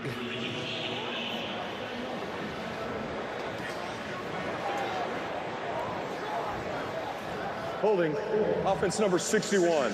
10-yard penalty, first down. Feels like a good time to check in with Pam. Hey there, Joe. Score might be lopsided, but players are still fighting for jobs and being evaluated. I'll tell you Sean McDermott's evaluation of that first half. He said, we're not seeing some good fundamental football out there. He was also a little upset that they're not doing anything at the line of scrimmage. For the Bears, Ben Johnson, positive as could be. Something that he preaches is good, clean, fundamental football. He thought they got that. He thought the defense, rather, did a very, very good job in that first half. He didn't have an injury update on cornerback Terrell Smith, but we'll keep an eye out. Pam, as Christian Wilkerson breaks free for a first down inside the 40. There's a flag. There's a flag. I'm curious if they call pass interference here. Zach Davidson kind of got tangled up on the right side of the formation. I wonder if they're going to call OPI. I couldn't tell if they just got tangled up or if... Pass interference. Offense number 84. 10-yard penalty. It's first down. Yeah, we're going to take a look at this. You can see he's pleading his case. Obviously, the official determined that he was causing. You can see him right here. Let's take a look. So he's blocking. Oh, that's bad. Oh, that's really bad. I mean, he's just blocking, and then releasing downfield. So you're not allowed to be engaged past, a yard past the line of scrimmage. From that angle, it didn't look like he was. Trubisky goes to the outside, right back to Tyrell Shavers here. Yeah, so here's how this play is designed. He's blocking the edge. If this defender rushes, he's blocking. And then once he senses that guy has him in coverage and he's not a threat to rush the passer, he's just the late release guy to hold the flat defender. So the initial contact started at the line of scrimmage, and obviously the official saw him engaged more than a yard downfield and brings back a huge play. Went from first down around the 40 in Bears territory to 1st and 30. Back on their own side. Trubisky has all day to throw, but the coverage downfield is tight, so he scrambles and gets chased by Daniel Hardy, who had that big hit on special teams. Now 3rd down. Trubisky was saying that coming back here this week, because they were here on Friday for a joint practice. We got to be at the Bears facility. Said it brings back a lot of good memories of his time in Chicago. There's only 3 players that are left, so limited connecting with those guys, but a lot of the behind-the-scenes personnel that he was close with, he got to reconnect with. 4 years as a backup in the years since. Buffalo to Pittsburgh, back to Buffalo last year. Trubisky now in his 9th year. On 3rd and long, lofts one. Watch Shavers. Incomplete, but another flag. Jeremiah Walker the coverage.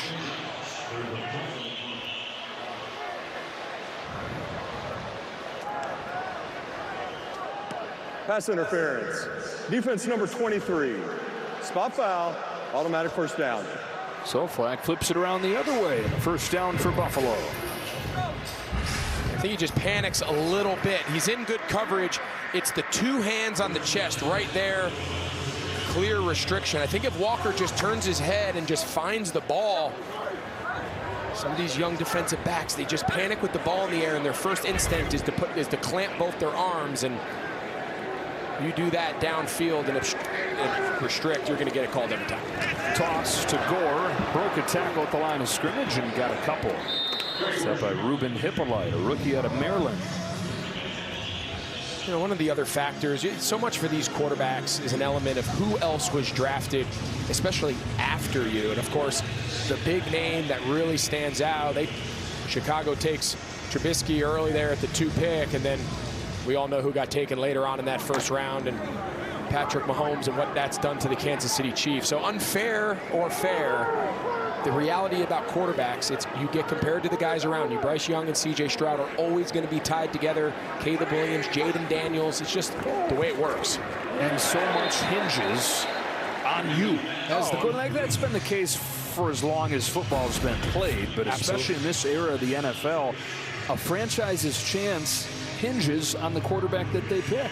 And it does, and it also is heavily determined by the environment in which that quarterback steps in, right? I can make an argument that the environment that Patrick Mahomes stepped in as a young player behind Alex Smith and behind Andy Reid and that system is a pretty unique situation. Not that Patrick Mahomes wasn't going to be spectacular wherever he went, but fit for the quarterback early in his career is such a critical component. We spend so much time in the evaluation of the player and not so much the evaluation of the team. A throwaway on 3rd and 8 with pressure coming from Jonathan Owens from his cornerback spot, from his safety spot. Looks like the offense staying on the field for this 4th and 8 play. And again, it's not so much, is this the strategy that's going to carry over into the regular season for Sean McDermott? Joe Brady hasn't probably talked enough about the job he's done, the offensive coordinator for the Buffalo Bills, but they want to practice these plays. They want to get reps on these 4th and pass, these gotta-have-it moments. These are good reps for a lot of these young players as they build out the depth of this roster. On 4th down, Trubisky floating one for Ray Davis, who never saw it coming. There is another flag. And they're going to get a hold on the right tackle.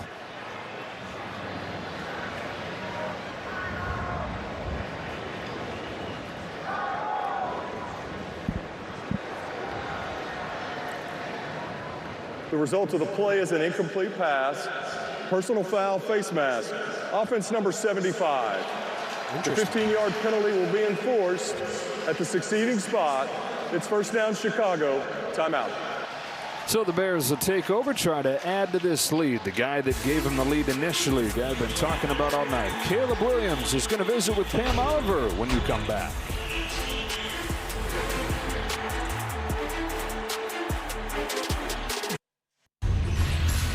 Our first look at Caleb Williams this fall in game action. First look at the marriage between Caleb Williams and Ben Johnson, and he started the game with a 92-yard touchdown drive. A couple hookups with his tight end Colston Loveland and a touchdown toss to Olamide Zaccheaus. And Caleb stands by with Pam. Yes, he does. Caleb, I wanted to ask you about that touchdown drive. Tell me some of the things you were able to put together to come out with that score. Yeah, I think just getting started and getting started fast is important. It's one of our goals coming to this game, especially with a bunch of the ones planned. Being able to get out there, start fast, and get rolling, kind of set the tone for the team, the season, and everything. I saw you walking up and down to your offensive linemen, congratulating them, giving them some dap.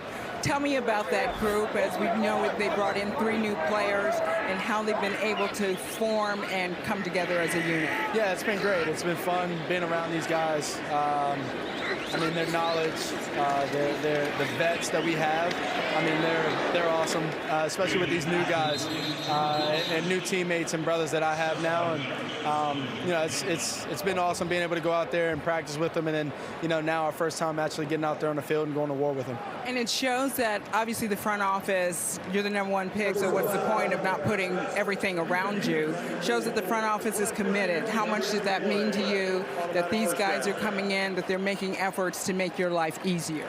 Yeah, it means the world, because you come to a place like this with a lot of history, and you want to be able to make something of it. And so being able to have the support of not only just Chicago and the fans and everything, but the people that's closest to you every single day, and that's the GM, that's the president, that's the owner, that's all coaches and everything. So and obviously my teammates being around them every day. It's been awesome. It's been great, and it's been nothing but a pleasure. As far as Ben Johnson goes, don't let that baby face fool you, because this guy, I mean, he comes out swinging. But how is that going to benefit you in the end? His coaching style, he's hard on you, he's hard on the team, that he's trying to extract excellence out of everybody. Yeah, it's important. It's important for being able to accomplish something that we all want to accomplish at the end of the day. So being able to have a coach like that, it's great. He pushes everybody, but he also shows that he cares. And so it's been important for us to have him, and we're excited to be able to go out there and fight for him and with him. Good luck to you on the rest of the season. Good luck, and I hope Minnesota coming to town. Maybe you guys can show what Ben Johnson's offense is all about. Yeah, absolutely. We're excited. We can't wait. Go Bears. All righty. Joe, back to you. All right, Pam. That is Jordan Hancock, who was the injured player for the Bills, able to walk off under his own power. Rookie out of Ohio State that they're very high on. He's made some plays in this game. Penalty was roughing the passer on Landon Jackson, so first down for the Bears up to the 26-yard line.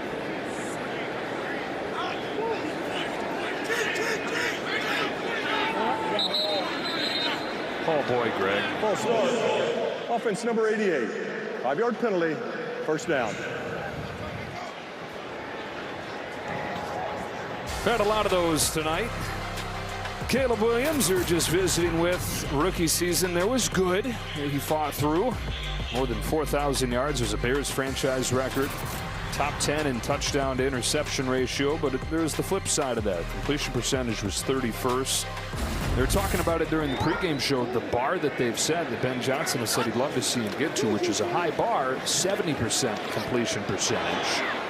Trying to climb that from 63. There were only 5 guys in the NFL that sat at 70 last year. You love to have that, but like you were talking about earlier, you love the big strike ability that the offense brings too. Yeah, it's the ability to put the ball downfield efficiently. And then you saw that Bears record, that rookie record of 4,000 plus yards. I think if Ben Johnson had his way, if he's throwing for over 4,000 yards, you're probably losing. You're probably throwing late in the game. Going to be in those low to mid 3,000s. I think that's where Josh Allen is. That's where a lot of the good teams are that don't have to throw it on every down. Incomplete, 3rd and 15. Yeah, 70% completion percentage. That's high bar. That's a high bar, but again, so much of the offense is the boot. It's the early play action. It's easy completion. So those are kind of gimmies. At the NFL level, roll out flat routes, wide open drags and crossers. It's the pocket pass, it's 3rd down, it's 2-minute drill. That's where the quarterback position really earns their money in the NFL, and that's why Josh Allen is Josh Allen, because he can do the easy stuff, but he can go above the play call, and that's why he's the MVP. One of the guys was Jared Goff, who's playing in Ben Johnson's system.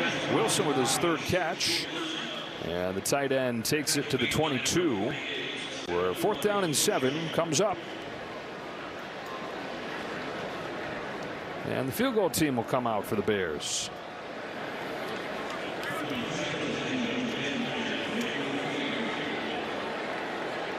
.40-yard attempt coming for the veteran Cairo Santos, entering his 12th year in the NFL.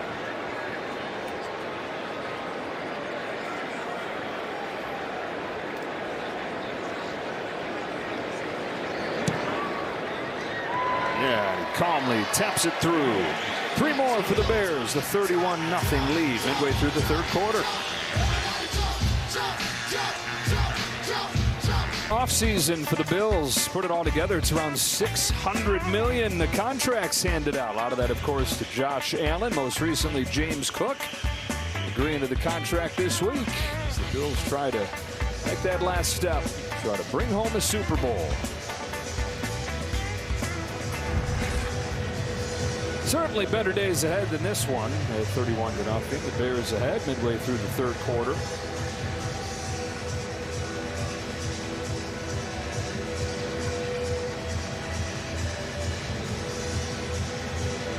What do you think, Greg? Should we tell him go ahead and kick it? I mean, I think we should wait longer. We need a penalty. Could we have a flagless play?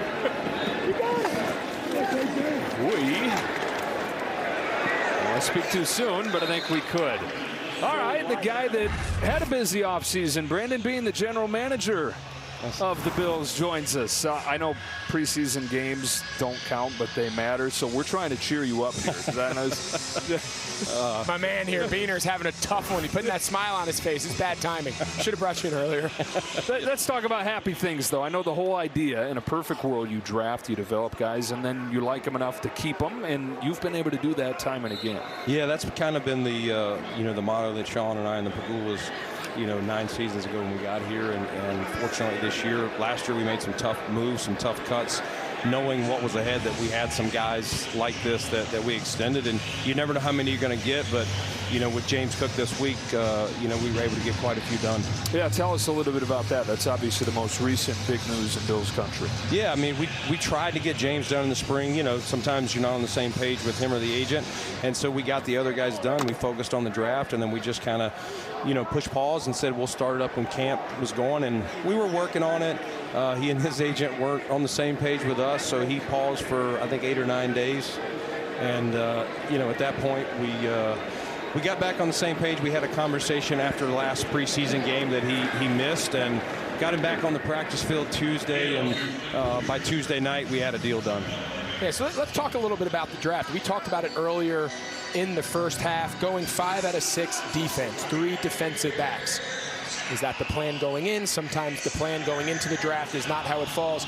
Give us a little insight into that draft preparation, and then ultimately how it all came together there, going 5 out of 6, heavy defensive side of the ball of the draft. Yeah, Greg, I mean, after last season, we kind of looked, obviously we did a lot of great things offensively. We fell short. Sometimes it's a play or two, whatever it is, but we just felt like, hey, we needed to try and look at some areas up front and, try to add some speed. We obviously did that with Maxwell Harrison, who's injured right now, but we also knew by kind of January, February, felt like there would be a lot of positions that would fill some needs for us that were heavy in the draft, like the D-line, like the secondary, and so we felt it would fall that way, and we tried to take advantage. Yeah, and you also were able to bring in a lot of veterans in the offseason, a bunch of guys we know, Shaq Thompson, Joshua Palmer. I know you guys are high on him. We saw him get some action early on. As you look as the general manager, the architect of what is a Super Bowl caliber roster, how hard is it to not overcorrect roster building, but also make sure every year you're bringing in enough new pieces that things don't go stale? Yeah, that's a great question. You're constantly trying to obviously fill holes, but also add competition as many spots as you can. And at the end of the day, Greg, you're not supposed to paint him into a corner. That's fine. Ask him a great question. Going to break. We're going to break. We're going to come back the rest of the game and give you a chance to answer. Come on, Greg.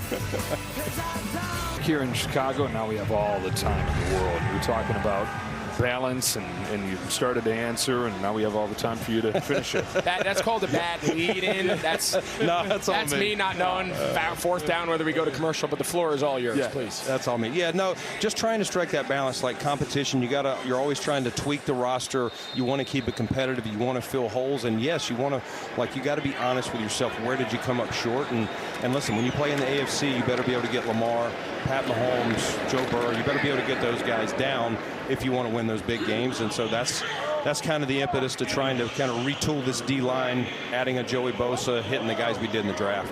And again, something we discussed earlier, but your perspective obviously matters a lot more than our opinions. As you evaluate, not necessarily a reset on the defensive side of the ball, but really adding some young, inexpensive, right? You saw all those contracts. You only can pay so many veteran deals with the salary cap. But how much do you look? A couple years ago, Kansas City, again, the team you just mentioned, kind of went through the same overhaul. They went very young, very defensive youth on the defense.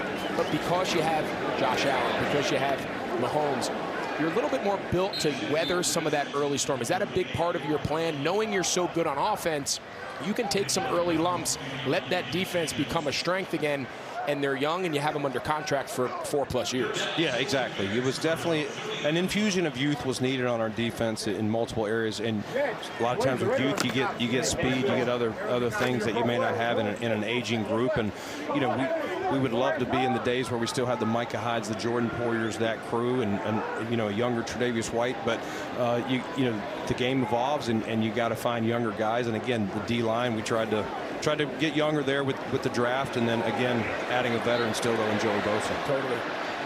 What have you seen from Bosa? I mean, obviously we've all seen him wreak havoc on the defensive side of the ball for so long out there with the Chargers on the West Coast. Like, what have you seen maybe from a guy from afar that now you're working with up close and personal at this stage in his life? He's got a lot of juice left. Like, give Bills fans an idea of what the Joey Bosa that's going to line up in a Bills uniform compared to the guy that they've seen be an all-pro pretty much his entire career. Yeah, I mean, it's been fun to be around him. You obviously really marveled at his game all the way back to Ohio State, and then all the success he had out in L.A. But to add him, I mean, he knows how to rush. He's a big, long dude. He understands the game. He's got great feel for setting up tackles, and you just can't, you know, you can't overcompensate for his God-given ability that he's got. And so to be able to add a guy with his rush savvy to our group, you know, is very exciting for us. From the 10-yard line, Covington gets into the 24. Can you stay with us another segment? Yes, I'm good. We need you. We need you, Brandon. I'm good.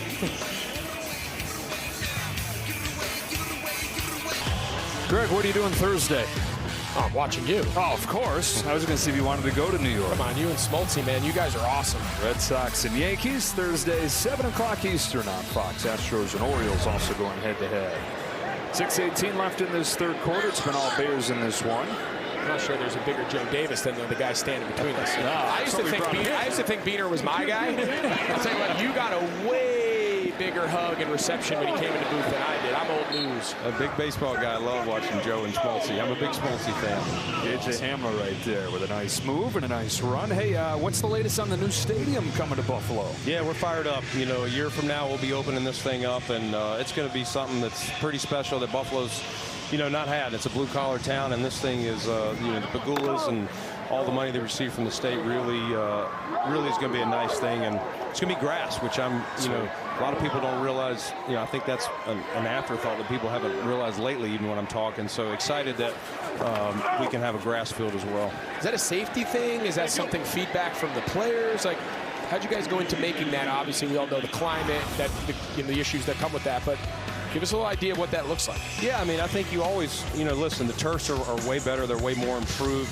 You know, the numbers are constantly changing as the turf improves. But, you know, to me, there's nothing better than grass, you know, when you can do it. You know, as you know, you age later in your career, guys are dealing with arthritis, things like that. It hurts you less if you're practicing or playing on grass. Bills Mafia inside that place. How loud is that going to be? It's you know, our place is loud now, but it's going to be built straight up. 60% of the seats are going to be covered. It's going to cut out the wind. Obviously, our stadium gets a lot of wind. That's going to be cut way down, which I know the kickers and the quarterbacks will be very excited about. So should be a unique atmosphere. Hopefully, super loud. I believe it will be. How important was it for just the culture and the history of the organization to keep it an outdoor stadium? Yeah, I mean, that's Buffalo. When you watch the Bills from even way back, you know, I've learned about the rock pile and then moving over to, you know, Rich Stadium, which is Ralph Wilson, and then now Highmark Stadium. It's there's a lot of history in Buffalo, and they actually, you know, and they, you know, the people that are designing it can answer way more than I have, but they tried to take some things from even the old War Memorial Stadium downtown just to add different features to it, keep kind of the old school, but yet obviously with the new luxuries of today's stadiums. 31-0 game here. 4 minutes to go in the third quarter. Visiting with the GM of the Bills, Brandon Beane. And we can't have you up here and not talk a little bit about Josh Allen. I don't want to bury the lead on this whole thing. He's the MVP. But what do you know that people that aren't around him every day couldn't know that we should know about Josh Allen in person? Josh is, he's obviously, we all know he's one heck of a player, and we were all elated for him. And our whole fan base was fired up to see him win the Super Bowl. I mean, to win the MVP last year. Obviously, he would trade that any day in the world to win the Super Bowl, which is our goal. But Josh is as great of a player as he is. He's even better off the field, and he's genuine. You see it. I think some people with Hard Knocks have really been able to see the behind the scenes. That's who he is every day, whether a camera's there or not.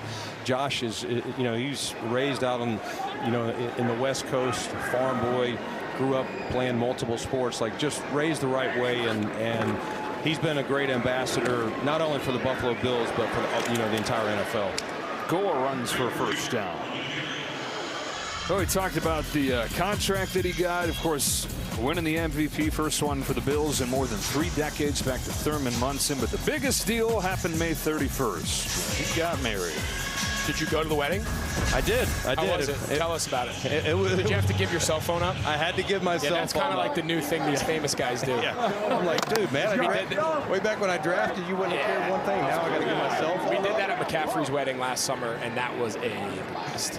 Better off that there was no cell phones. I'll just say that. Probably good, but when I got my phone back, I had 1,000 messages. I was at least asking the lady that was holding it, could you have at least responded for me, please? All right.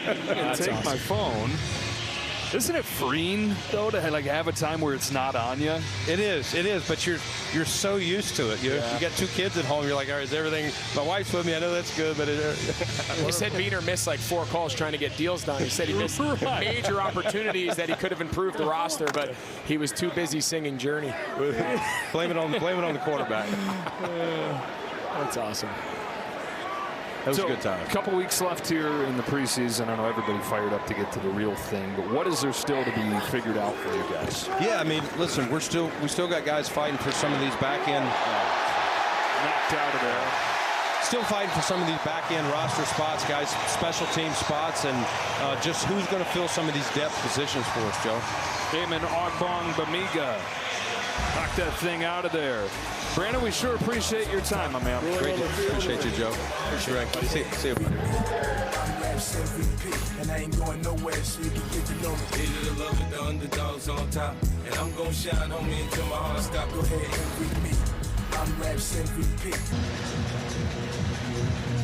Back here at Soldier Field in the preseason, the Bears all over the Bills. Our new quarterback comes in. This is Austin Reed, first-year man out of Western Kentucky. A few years back, he was the nation's leading passer for the Hilltoppers. And now takes over this Bears offense that has been a machine tonight. Drive begins from the 14-yard line with play action. Reed whips it across his body and has Samori Torres. Torres got 12.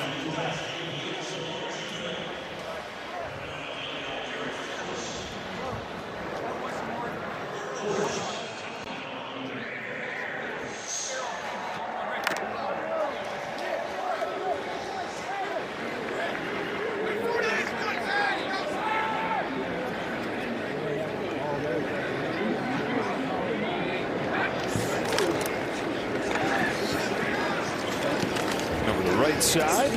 We're talking a little bit about the offensive line and the key pieces that came in. Do you watch The Bear? I don't, but I've got to watch it. It's so good. And they're hoping the offensive line is too this year. After they gave up 68 sacks last year, made a few new hires to come in. Tooney, Jackson traded for them. Dahlman signed him. Time to eat. I think that's, obviously the development of Caleb Williams, the draft picks. That was the best and savviest move. Ryan Poles, we're going to have him here in a little bit in the fourth quarter to talk through how that all came to be. But solidifying the interior core of that offensive line for any young quarterback, that was a really savvy job there by the front office here in Chicago. And I think that's going to pay dividends as they try to bring out the best in Caleb Williams this year. The rookie J.P. Richardson out of TCU with a catch right there. And you invest the draft capital in the franchise quarterback. It's an investment in that. It's a doubling down on that when you invest in the offensive line. Yeah, and again, remember the interior three of the offensive line, they set the depth of the pocket. So when you want to encourage your young quarterback to hit his back foot of his drop and move forward and not retreat, throw off his back foot, throw off time, everything about this offense wants the quarterback climbing up in the pocket. And the more confidence he has in those middle three interior players, the more likely he is to do it. Nowhere to go for Ian Wheeler. He's got a touchdown in this game, knocked out of bounds, and that'll bring this third quarter to a close. On to the fourth we go in Chicago. A lot of fun for the Bears and their fans tonight. They were in the end zone on the first drive, and they've spent a lot of this game there.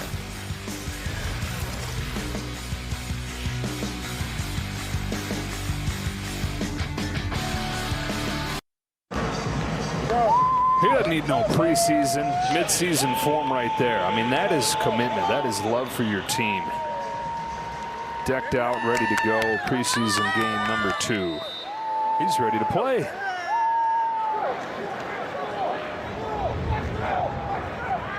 I don't know if the Bears need any more help tonight, though. Up 31-0 as this fourth quarter begins with a Ian Wheeler run for 8 yards off the right side.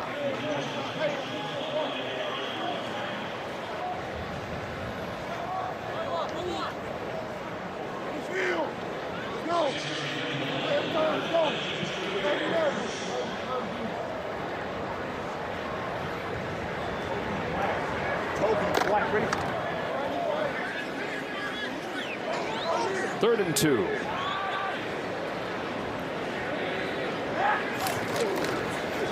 Wheeler again. Slipped his way through inside the 45, and Wheeler's having himself a good game. Over 60 yards for the day. Again, just a great job. These Bears wide receivers, there is a defender dead in the hole. Watch out of nowhere. The ability to dig out this safety. Wande Owens, bang. He thinks he's got him dead to rights. Zay Frazier, that's a really good job. No, I'm sorry.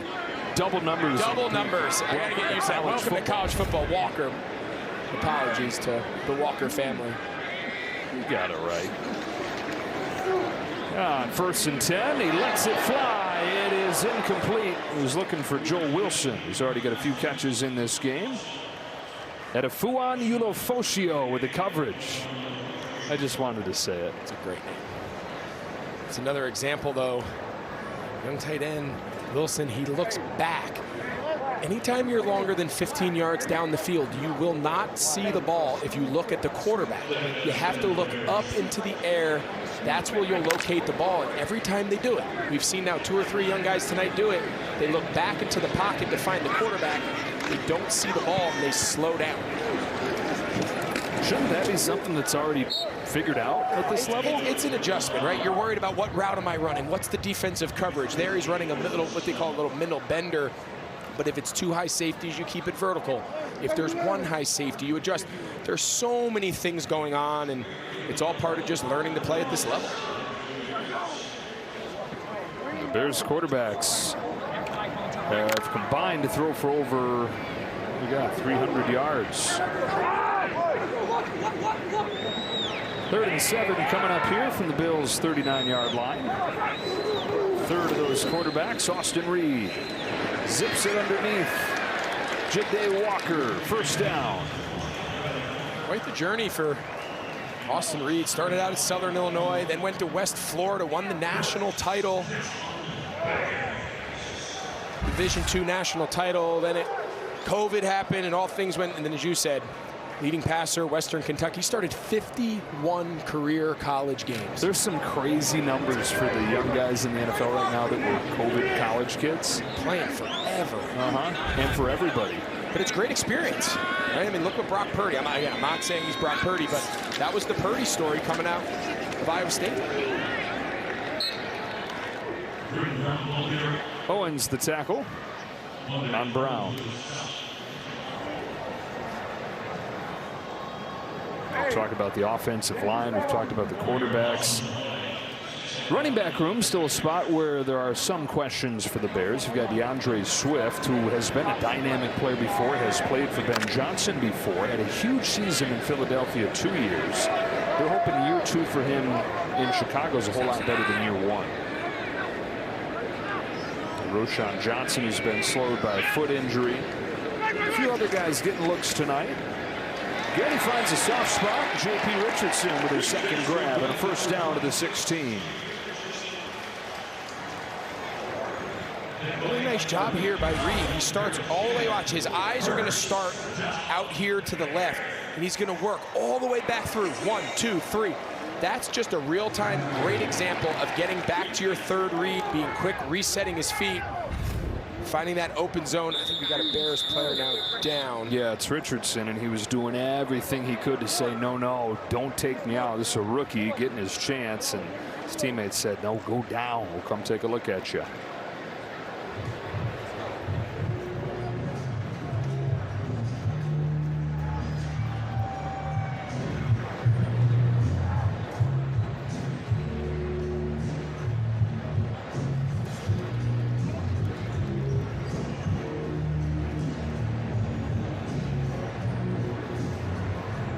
So they do come out to take a look at Richardson as the Bears get ready to launch off on their season. It's not going to be an easy start. I mean, it's really going to be easy playing in that division, and that's where they start. Vikings, Lions, and then the Cowboys week 3, and the Raiders. There's excitement around them under Pete Carroll week 4.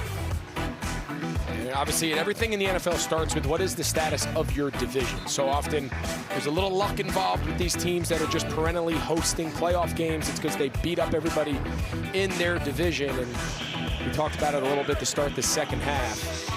Chicago could have significant improvement in many areas, but it could be a little bit of a battle there within that division to accumulate a lot of wins. So they're going to be tested early, and we'll find out exactly how quick this offense can get up to regular season mode. I mean, everybody knows the division is good and remembers last year 3 teams were great, but it's easy to forget 3 teams won 11 games. I mean, we're not just talking a good division, 3 11-win teams. Yeah, and again, there's some questions right now in Minnesota. Sam Darnold has an unbelievable year. Kevin O'Connell brings out the best of every quarterback he works with. Sam Darnold, he signs with Seattle. J.J. McCarthy, the first-round pick, didn't play last year. They're turning the reins over to him. Of course, they've got weapons galore. Interested to see Brian Flores, that defense. They're real elaborate. Their blitz scheme. It's going to be interesting to see what kind of follow-up year do they have in Minnesota now with a new young quarterback. On 2nd and 8, Reed looks to throw and does, but right into the ground, picks it up himself, runs down the sideline. Yeah, I think it's got to. Not incomplete. Yeah, I guess we'll see it again. If the ball went forward, it's definitely an incomplete. Now, did it go back? The question is, did it go backwards and rule it a lateral? Hey, let's go. 1-1-1. I don't think, to be honest, I don't think anybody on either one of these coaching staffs particularly cares. No, call it what you want to call it. Keep the clock running. Oh, it's 3rd and 4. Oh, McDermott's going to challenge it. I take it back. Not. Oh, McDermott's going to challenge it that it was an incomplete pass. He's saying he spiked the ball. Sean.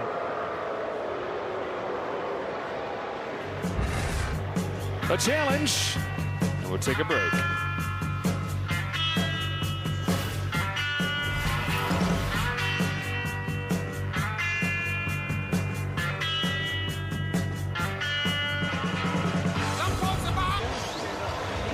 Hey, Joe, you look at this, and actually this is a backward pass because it's all on him. He wasn't contacted by a defender. If a defender contacted him, that forward throwing motion would have made it a forward pass. But since no contact, it is a backward pass. He can pick it up and advance.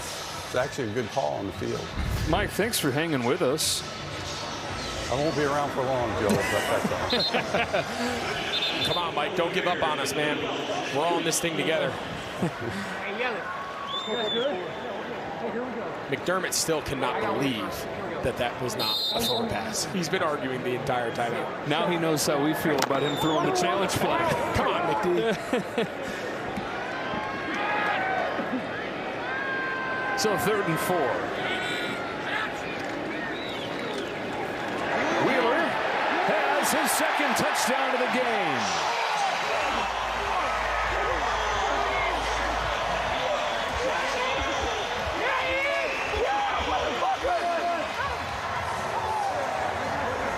Tell you what, left side of that offensive line. Wait till you see the double team that Wheeler's able to run.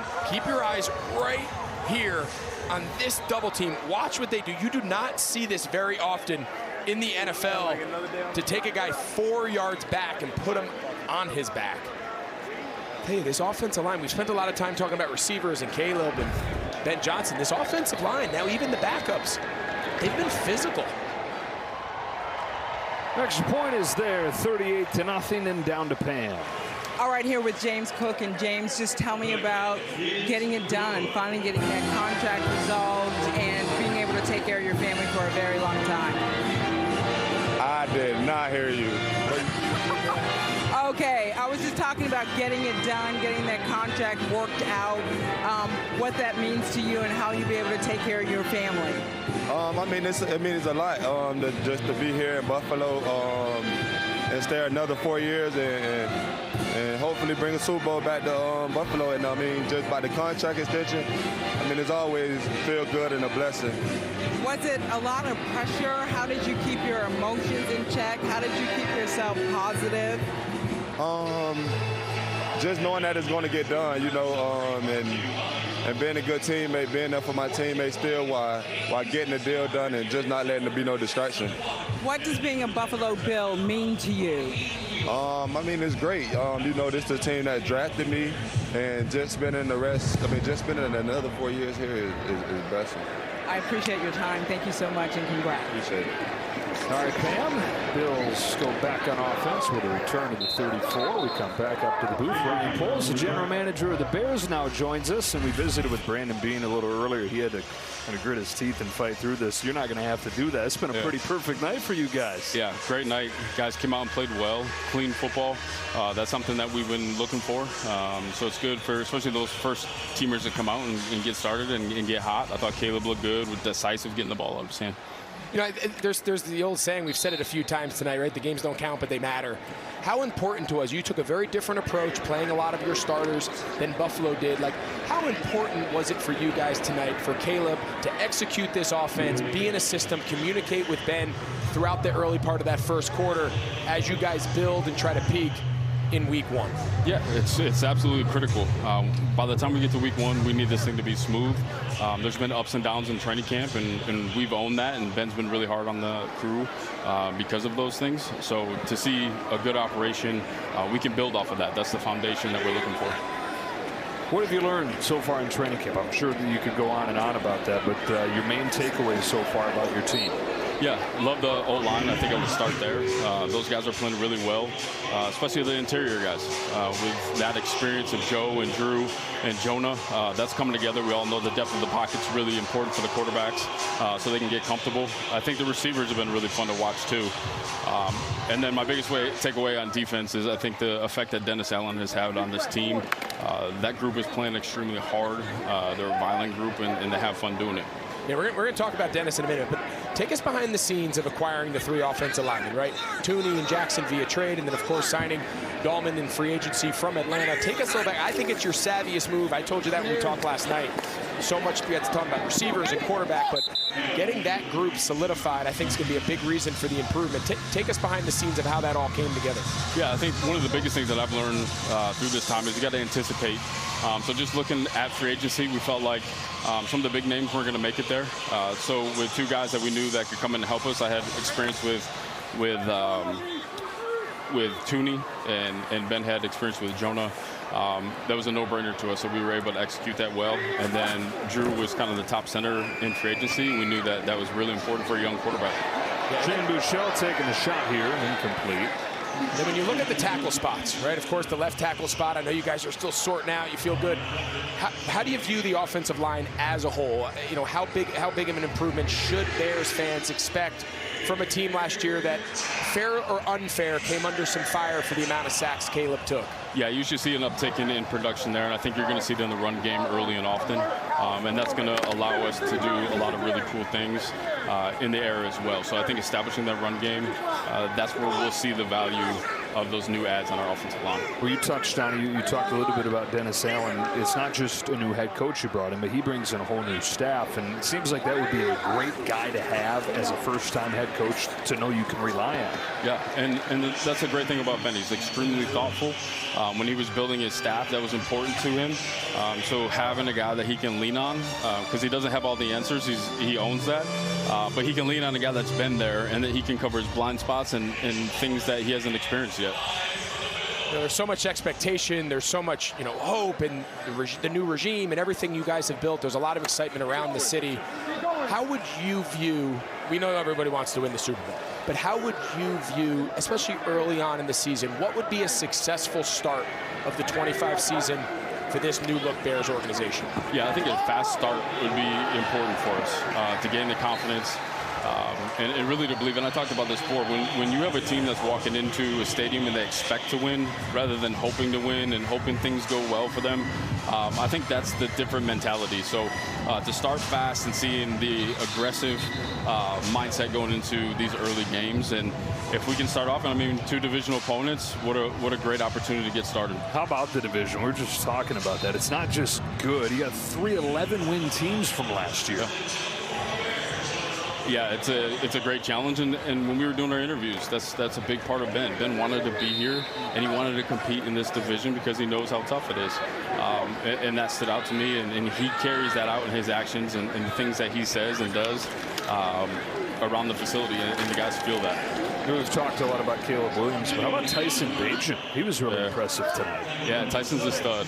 There isn't a harder worker on this football team than Tyson Bagent, and you can just see with his background coming from Shepherd, always kind of had a underdog, vibe to him, and the dude's just gritty and he's tough and he continues to work and get better every single year.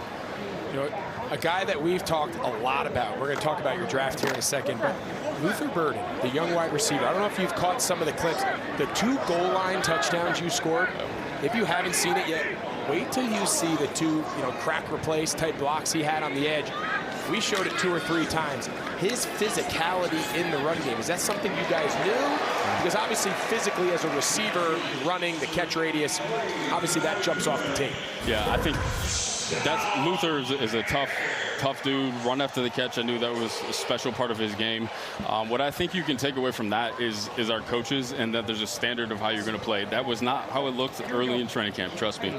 And he heard about it a lot, and now you get to the lights come on, and he's executing the way that the coaching staff needs it to be done, and it's selflessness. It's helping his running back sprint free and score a touchdown. So if he continues to do that, he's going to be a special player in this league. How about the rest of the draft class? Your early impressions? More so the tight end. That's really what he was. Yeah. Let's talk about first-round tight ends in Chicago. I knew it warmed your heart when we started at that first drive and the tight ends were going off. 3 catches in the first 4 or 5 plays was awesome. Yeah, I love the fact that we can have both Colson and Cole on the field at the same time, and we can do some special things with them. Colson has been a pro from the minute he got into our facility. We knew that. That's what stood out to us. Had to get over the injury from college, and he attacked that extremely hard. And now he's taking the next step forward and being productive here in the game day, and it's only going to get better as we go. Greg, I love the helmetless shot there. Me too. If anything, I'd go back to that day just for that hairline. That was incredible. Big hole here for I appreciate Pete Macheska for showing a 2007 Greg Olson photo. Oh, yeah. Appreciate that, Pete. Your name came up a few times when we were doing our evaluation, so you should feel proud of yourself. I feel very proud. Tell us more. How about some of the other under-the-radar guys that have made big cases for themselves through this training camp? Yeah, I mean, I'll start with the guy that's ran really well today was Britton Brown. He was a guy that we picked up because of some injuries, and he's run really hard today, which is cool to see. Jade Walker, another player, just capable of making some big plays. He might come open right here. There you go. Right on top. Should do this. I'll go catch my flight. You can just finish the game. I mean, call plays. Yeah, he's been a stud. He showed up in camp and in practice, and is starting to show up in games too. Fun player. He doesn't know the difference if this is college football or pro football. It's just football to him, and that energy is very contagious on the team. Sometimes the less guys know, sometimes the better. Yeah. Just go play. We'll take care of everything else. Yeah. Kyle Malunga out today. Someone that's really impressed us, been extremely consistent, and another guy that just every single day has gotten better. Everything good with him? You said out today? Yep. Good. Yep. He'll be good. Did you know that Colston Loveland was as good of a singer as he turned out to be? But that's what the people really want. No, I had no idea. He had very good stage presence. Were you in the room when he did it? I was in the room. The video was very. He had a lot of confidence, a lot of charisma. Yeah. He was smooth. That was very good. It was. I tell you what, we went on a visit to Michigan with Ben and Jimmy Dre, and we spent time with him, and you could tell when he was moving around that facility in Ann Arbor, everyone that saw him lit up. There's something special about the human being. Which is always a good thing, because if that his game and the personality and the leadership piece all comes together in one package, you got something special in your hands.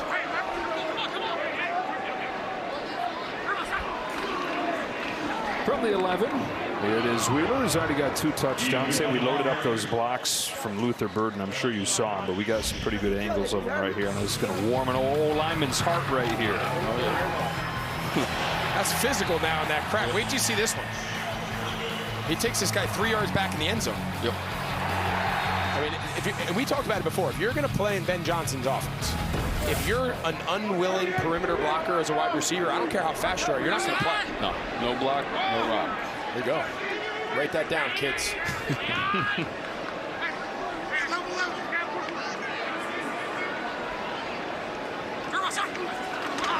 They'll try Wheeler again. And you guys are going to try to put up 40 in a preseason game? Wow. I'll tell you what, Ben does not play around, man. He will try to get every point that he can get. Wow.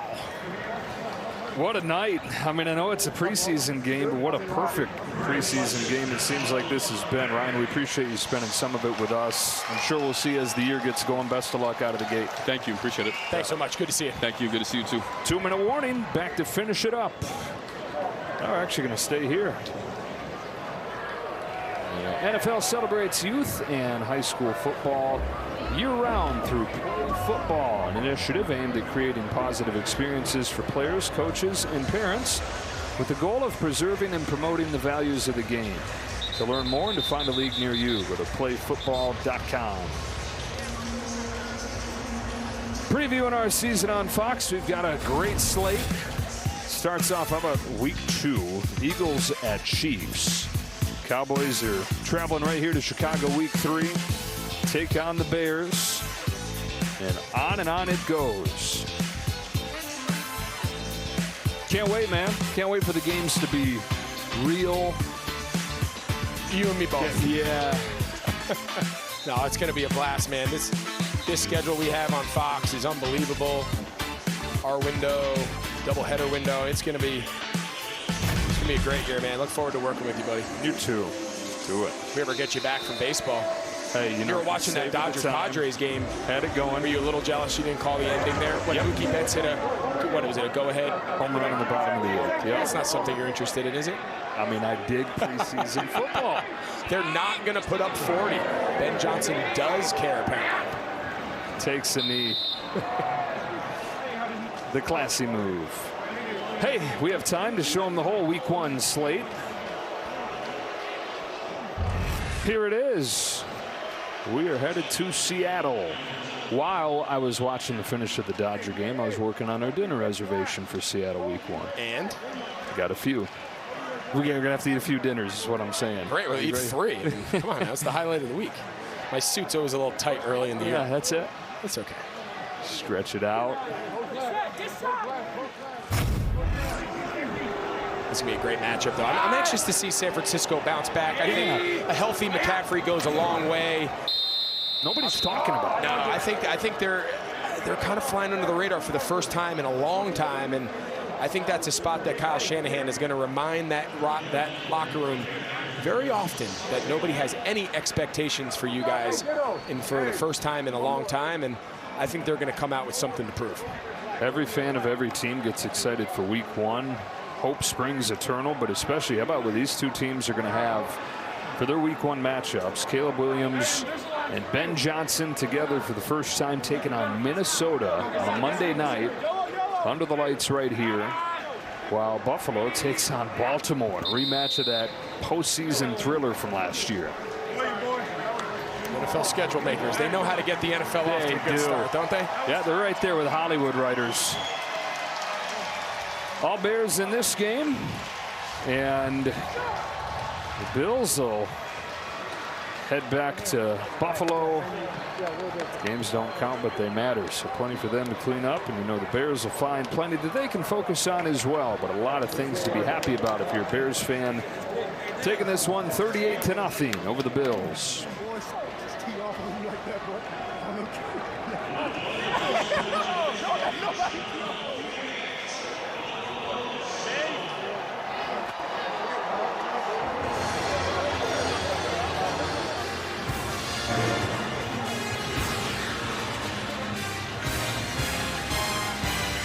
Well, Ben Johnson, first time having his quarterback on the field in a preseason game. All smiles. You can understand why. Take a break. Be back here in Chicago on the other side.